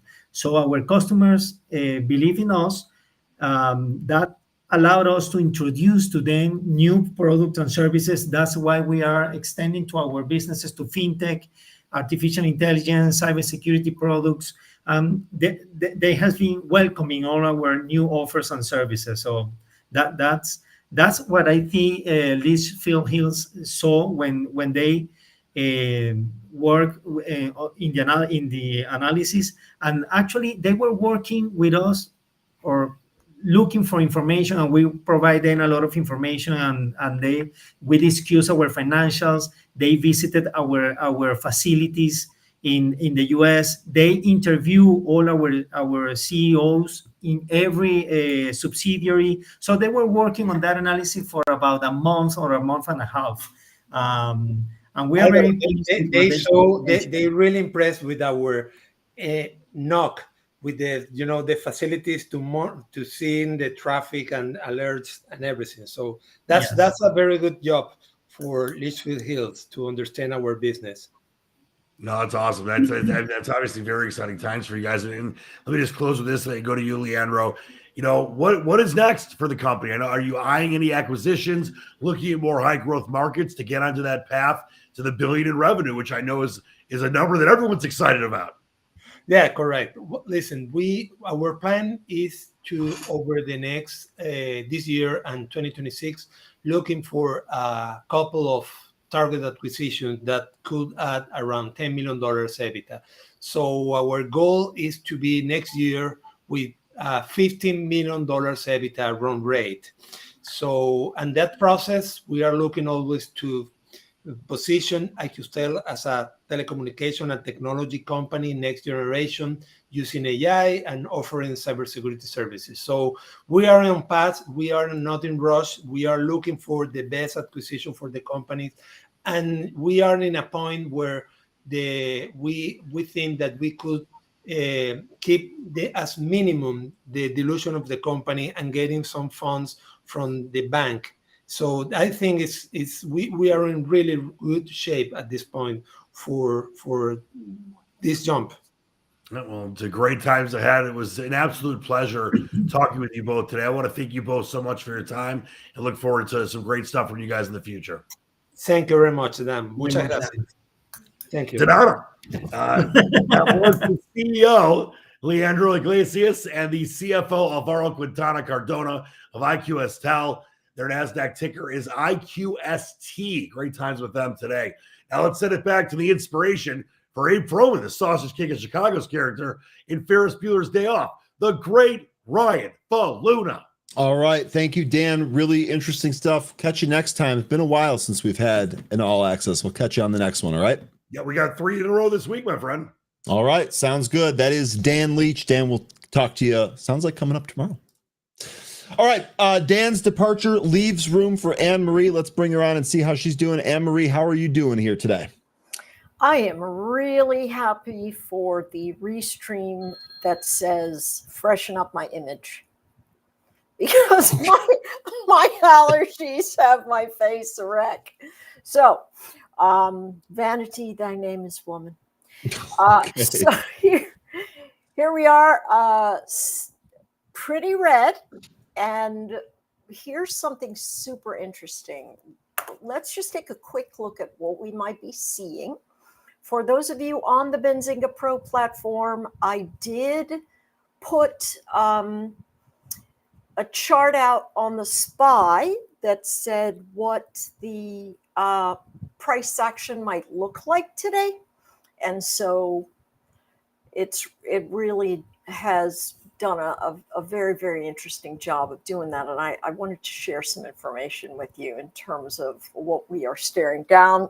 When we have days like yesterday that sort of affirm, oh my goodness, they're buying the dip, then it sort of tends to push us into this zone of, okay, back to normal. This is what we're doing. But in the end, the price action really was on very thin volume, less than half of what the volume to sell was on either of the two days combined in question.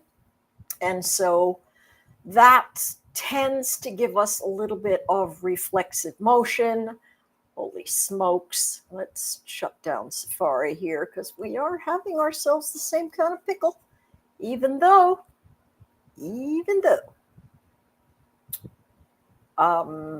yeah, for some reason. Good heavens. Is the computer frozen again? It was doing great in one of my earlier meetings, and now not so much. So let's take a look, see if the price action does. I shut Bookmap off. I thought maybe that might be doing something, but holy smokes, not good, folks. Let me see. Let me make sure that I don't have anything that's resource heavy. Maybe you can pop up a SPY for us on the 30-minute. Yes, I can. Let me do that here real stop quick. My share and see if it will. As soon as I did that, everything worked out. So what I'm going to do is just call out the trades for us in terms of what might happen. But the big deal right now is that $626 in the SPY is where our support zone should be relative to the framework that we're staring down. We did just hit a really solid bounce zone this morning at about 627, but we've had a lot of selling volume, and so the bounces are simply by sellers taking some profit, and we'll see how they do once they get up and over 630. So with that being said, let's go ahead and look at Disney. If you could pull the Disney chart up for me. Thank you so much. It must be my internet this time of day. Or do you have a fan blowing by chance? I'm hearing a bunch of wind as well. Let me turn it off. I get super hot. So sorry. Hang on, it's okay.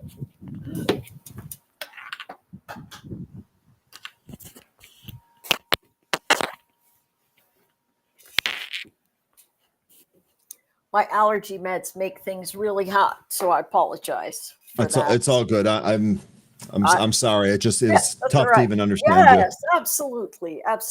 So my suspicion is that we have more downside action in Disney. If you put us on a daily chart, they are coming into earnings, and what we are seeing from the option chains, we've got earnings. What is that? Tomorrow? Is it before the open? Yeah, it's tomorrow morning they report earnings. Okay, so this chart actually has pretty negative to sideways price action during this time of year. And so if we take a look at the chart and you say to yourself, all right, what do I want to stare down? Looking at where that high volume node is very, very important. Also, the patch below it, which is a low volume node, it tells us something super specific. If we can't hold that volume point of control zone, what price action tends to do is collapse right through the low volume node. So we could revisit 102 before September is over. So my thought would be, if you want to position a trade that is going to give you a little bit of what might be the word I want to use, a little bit of a seasonality skew into what the chart is doing, the 100 puts for the end of September, not a bad buy. Those are going for 57 cents right now, and seasonality suggests that it's going to pull back. Now, the question is, do you wait for it to hit 100, or do you cut and run when it gets to about 105? That would be my estimation, right? I mean, it's still, if it moved to 105, that'd still be pretty awesome. You had 12 points of movement. I mean, that I feel like you'd be up big on that. Yeah, you'd be quadruple. You'd be 4x, 400%. If it holds, it's, if the price action begins to bounce, which is what I think is going to happen from now into this part of the morning, it's going to try and bounce back. The whole market is going to try and bounce back into the old volume areas. And so if you want to wait on this until about 1 o'clock, you might get it for 48 cents. You might get it a little bit cheaper than that. Now, let's say you love Disney, you think it's awesome, it's going to be bullish, and you want to trade that formation, then you might want to give it 10 days or so. And that really is something that you could look at and say, all right, maybe I'll take it at the money. They're calling for an $8 move. I was listening to Scott Redler this morning at the 6:30 open that he does. And he just threw his hands up and he went, you know what? I'm tired of buying long call spreads into earnings this season. They suck. They have been. There's only been 2 that have really worked. So I totally get that. I almost wonder if a long put spread is the way to play Disney here. Yeah. And so you can do that. The vol is giving us this 850 move. And so a lot of volume is in the 115 puts and also the 110 puts. And that spread is worth, let's see, $1.47. And so there's $3.50 to the upside, $147 of risk if you want to put it into that space. My thought is that it's possible, like 13 said a little bit ago, August is going to be one of those bleep months, and insert your favorite expletive. And so it might be a good idea to say, you know what, let me wait to see what Disney does, let the vol fall out of this, and then let me trade it into the targets. Because if it starts losing its edge, support levels are really what it's going to test. And I don't know how they're being affected. I think consumer spending is a little bit down. And so that might have something to say. But, the people that go to Disney usually aren't the people that are tightening up their purse strings anyway. Last time I looked, it was almost $250 a head to get into Disney. So it's not the place the average trader's going to run. But that's my thought for Disney. Okay. If you want to take a look at Palantir, right? And your show today was absolutely terrific. Loved every second of it. Sometimes we have tough days, we just got to shake them off. I've been there more times than I can count. And so you just go, all right, let's just set it up for tomorrow. So I have a very interesting, super cheap trade for Palantir fade if it gets caught up in any kind of downside pressure before the end of the month. It's 26 cents, right? It is the 150, 140, 130 butterfly. So I buy $150 put. I buy one strike there. I Mhm. sell two at 140, and I buy one at 130. That's going for 26 cents. Listen, if it just fades back, I don't know, $10, I think you double your money. So it doesn't mean go out and buy 150 of these. But if you said, hey, I think I'll spend $100 here on a potential reversal event. Now, that $100 is going to go poof if they continue to move to the upside. But in my assessment yesterday for Benzinga Pro, I paid 4 times what it's going for right now. But in my assessment of Palantir's prior earnings events, every single spike got sold off for the next few days.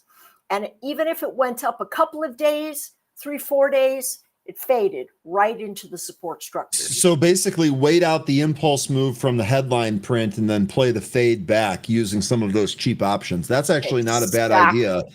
We have this trend line that we've been kind of looking at here. This trend line I'm just approximating the value here for you, about 168, 169 ish. Yep. Do you think that there's any chance that if we lose that level, maybe we start to get some accelerated downside motion? We have a gap from this earnings right beneath that, and we have a number of these moving averages. And the butterfly that you said, I think that your body is right here at about 140, right where that 50 is. Is that right? Yes. So I'm almost wondering if we can get an accelerated move to the downside. That would really make that play pay out. Yes, absolutely. And it's particularly likely. Now, I don't know how much of this move you have in your volume profile, but let's squeeze that out to just 6 months. April, May, June, July, August. Okay, so it'd probably be from February or so. It'll change the volume profile a little bit. Let me just start it right here at February. There you go. Okay, so you see the top of that zone, you're looking at about 140 where the 50 still is. Yep. And that acceleration down to 120 is actually possible. So of course, I don't think that's going to happen anytime soon unless something bananas goes on. But, this stock is trading at 400 times earnings. 400 times earnings. Yeah, it's so expensive. It's book value. I know I'm turning into Tim Melvin. Don't tell him. Do not tell him. His head doesn't need to get any bigger. Yes. Their book value is $1.36. Yeah. So, and listen. I mean, that's crazy. Yeah. Yeah. Bananas. Tangible book at $2.30. Okay. Oh, man. $2 now. Okay. So that, my friends, if the market takes a jostle, people are going to go, you know what? I am ringing the register. I'm ringing the register. And so, listen, dips are going to be buys in this stock for a really long time, I think. Full disclosure, I do own a lot of Palantir. And some of my prices aren't that great where I got in. But this reflexive fade, statistically speaking, is what it's done over the last 3 quarters. So let me propose something here, just because of what you were saying about how you own some. We kind of talked about this a little bit earlier in the show, but if you suspect that Palantir is going to move back based on what it's done and prior earnings here, and you're long Palantir, wouldn't you be looking to sell calls above this right now against your stock? I got would. Your stock's protected. You know what, because of my entry point, I am actually selling calls deep in the money because I get volatility is continuing to rise. Yeah. So my average price in Palantir is about $100, right? Mm-hmm. So I've sold the 120s. And so the 120s, great premium. Let's see what it's going for now. All right. I mean, it was big. Okay, so they're going for $3,500. No, they're going for $5,300 against one. And because it's way above what I paid, I don't care if it fades hard into that level, because when it fades, because I do think it's going to fade, I'm simply going to roll it further out to a bigger strike. I'll go back to the 140 or 150, and I'll do it in October or November. Okay. Yeah. So Okay. that's what I'm doing. It's a little bit more complex, and you really have got to watch it very carefully if you don't want to surrender, which I don't.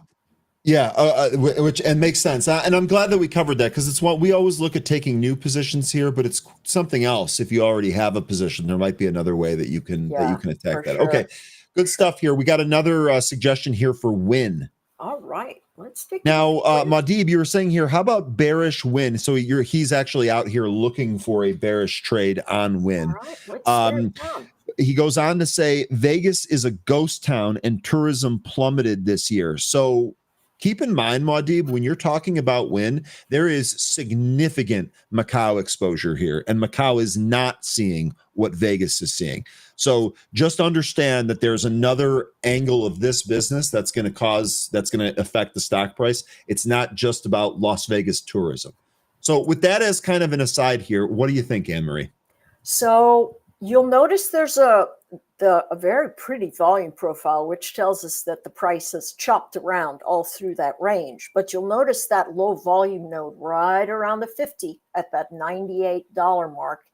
And that is not out of the question, especially if we think about something that goes into maybe the 15th of September.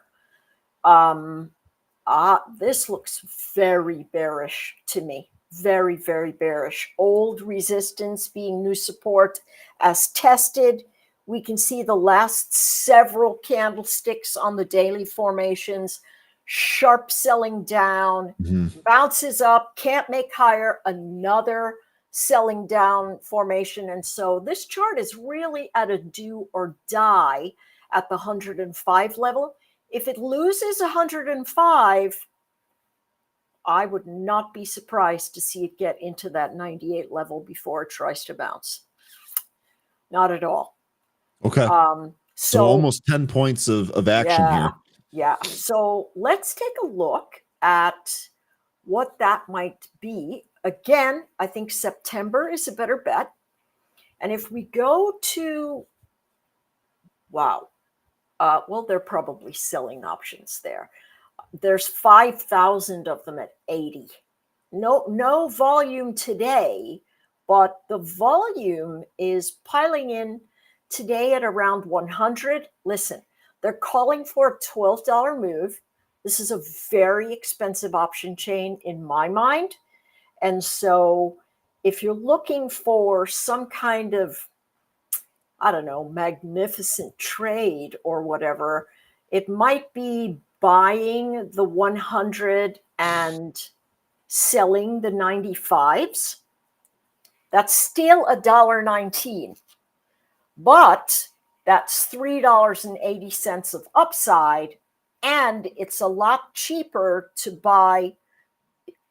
It's a lot cheaper to buy two 195 put spreads than to buy one 190 put spread. It's going to work out for you better in the wash. Okay, so you don't think this thing's really going to lose its 50? Probably. It's not based on that trade. You think it'll probably hold this area? Yeah. Well, I even think on a it's so. Yeah, I think it's so choppy that it definitely could. So here's another thought. Why not see how it responds to earnings and then take the trade? Could you miss the move and it come all the way down and then begin to bounce? Yes, it could, but they're calling for $12, and that's, $94. And so if it actually goes to 94, then that'd be a fantastic trade. but my thought is, it could do one of a number of things. And so how I hate just going straight calls or straight puts. Yeah. I always want to use somebody else's money. And so, you could do, if you wanted to and you felt like it was going to roll off a cliff. I don't know that it is. I think it's going to hold that 50, as I mentioned. Yeah. But you could do the 95-85 call spread, and that would be, put spread, excuse me. And that would be $1, right? And if it moves and it gets to that 98, you're still going to be printing some cash in my mind. And that is a $10 spread. Okay. Jay here adding some context. Las Vegas Sands ticker LVS reported 2 weeks ago or so, and it moved higher. So if you're looking for maybe a comparable in the industry, Las Vegas Sands, that is interesting. Thank you. Thank you on that one. GB Slice, when upside based on all-time highs isn't worth it. Yeah, and you know what else? I think LVS gives all of that up. I think they give every bit back. Every bit of that move. Okay. Here, let me I can do that here. Let me throw up the LVS chart for you. Yeah, if you take a look at it, all that upward motion is on declining volume, and the big volume that gapped up on the earnings date, they sold. They sold the highs, went all the way back down to, I don't know, I think it's like the 14 moving average or something, and then tried to bounce. I think they come right back there. I am looking for a potential gap fill in Las Vegas Sands that is old resistance, new support of about $48. Okay. I can see that pretty clearly there on the chart. Okay, good stuff. All right, we got 6 minutes here. We can do another one. I don't see any other suggestions here. So is there one that maybe you had, or we could take a look at the earnings calendar if you want? If you'd like to, that's great. Ooh, that's pretty. I love that. Well, how about Airbnb? I know Mike was talking about Airbnb. Let's take a look. Airbnb, let's see if we can come up with a trade. They report tomorrow night after hours. I kind of want to stay away from AMD. I feel like we talked about that the last time you were on, Anne-Marie. So maybe this makes more sense going with Airbnb. It's been a while since we talked absolutely. about that. Would love to look at that. Yeah, let me do that here. Sorry, I was looking at the other thing. Airbnb. All right, here's your chart. Being supported by the 100, do not have the strength to get above the 200. And boy, we just lost that recently here. Mm-hmm. Yep. And notice, you see, if you've got, let's take about February, all the way to February in the volume profile so we can see where they're all fat. Yeah. So you can see we're sitting in this big fat part of the volume profile event. And what a chart has a tendency to do, if it's normally behaved, if it loses the top of the range and there's no trend per se, that looks pretty flat to me, it's going to go to the bottom. And so that looks like about $120. It also happens to be 124. Yeah. Yeah. You see that pretty ugly inverted head and shoulders pattern right there, right over to maybe April shoulder in like March. Here. Yeah. You're thinking like here, and then here. I think it checks the neckline of that. And that feels like that big fat round number around 120, 125. Yeah, that does look like that's right in here. Yeah, you're right about that. All of those things line up here. Okay. Yeah, so that's what I would stare down. And then as far as the chain, again, I give it a little time. Option chains are only calling for a $15 move for the entire month of September. I think that's very cheap. And so the spread, the 120, 115 put spread expiring in September is 121. And so again, all of these are, $120. You could also, if you don't mind using risk, you could also do something like, hey, I'm going to buy the 115 puts and I'm going to sell 3 of the 100s. And if you do something like that, you get a ton of exposure to downside movement. You get $1,500 of downside movement, and it only costs you 70 cents. Okay. Don't they own lots of college area homes? Yeah, but also college enrollment is down. So, yeah, that's my point. Yeah, I know Jay asking here about BlackRock getting involved with Airbnbs. I know Mike's worried about a bunch of people that took out loans to buy these Airbnbs that now don't have business or don't have college students, I suppose. What's going to end up happening to those homes, and how does that bleed through to Airbnb? Yeah, I don't necessarily know the answer to that, but that's a good point. And, interest rates are probably going to come in after this last job report. But, listen, I have to tell you, I sent Ryan a note in private Slack a minute ago before I came on. And I said, this market has got me skittish. And I have to tell you, it absolutely does. It's got me very skittish. The motion is very reflexive. A lot of the price action moves against all kinds of normal probability formations. It is a dumpster fire in terms of correlation events, which is what I like to look for. Okay. All right. Anne-Marie, really good stuff here today. Yet again, really appreciate it. We're going to see you on Friday, right? Yes, sir. All right. Same as ever. All right. Sounds good. Anne-Marie, take care. Have a great rest of your day and week, and we will check in with you on Friday. All right, folks, we're done here for today. Nothing after us. We do have some earnings calls coming up later. Be sure to check those out. We will be back at this again tomorrow. Stay green, stay safe, stay focused.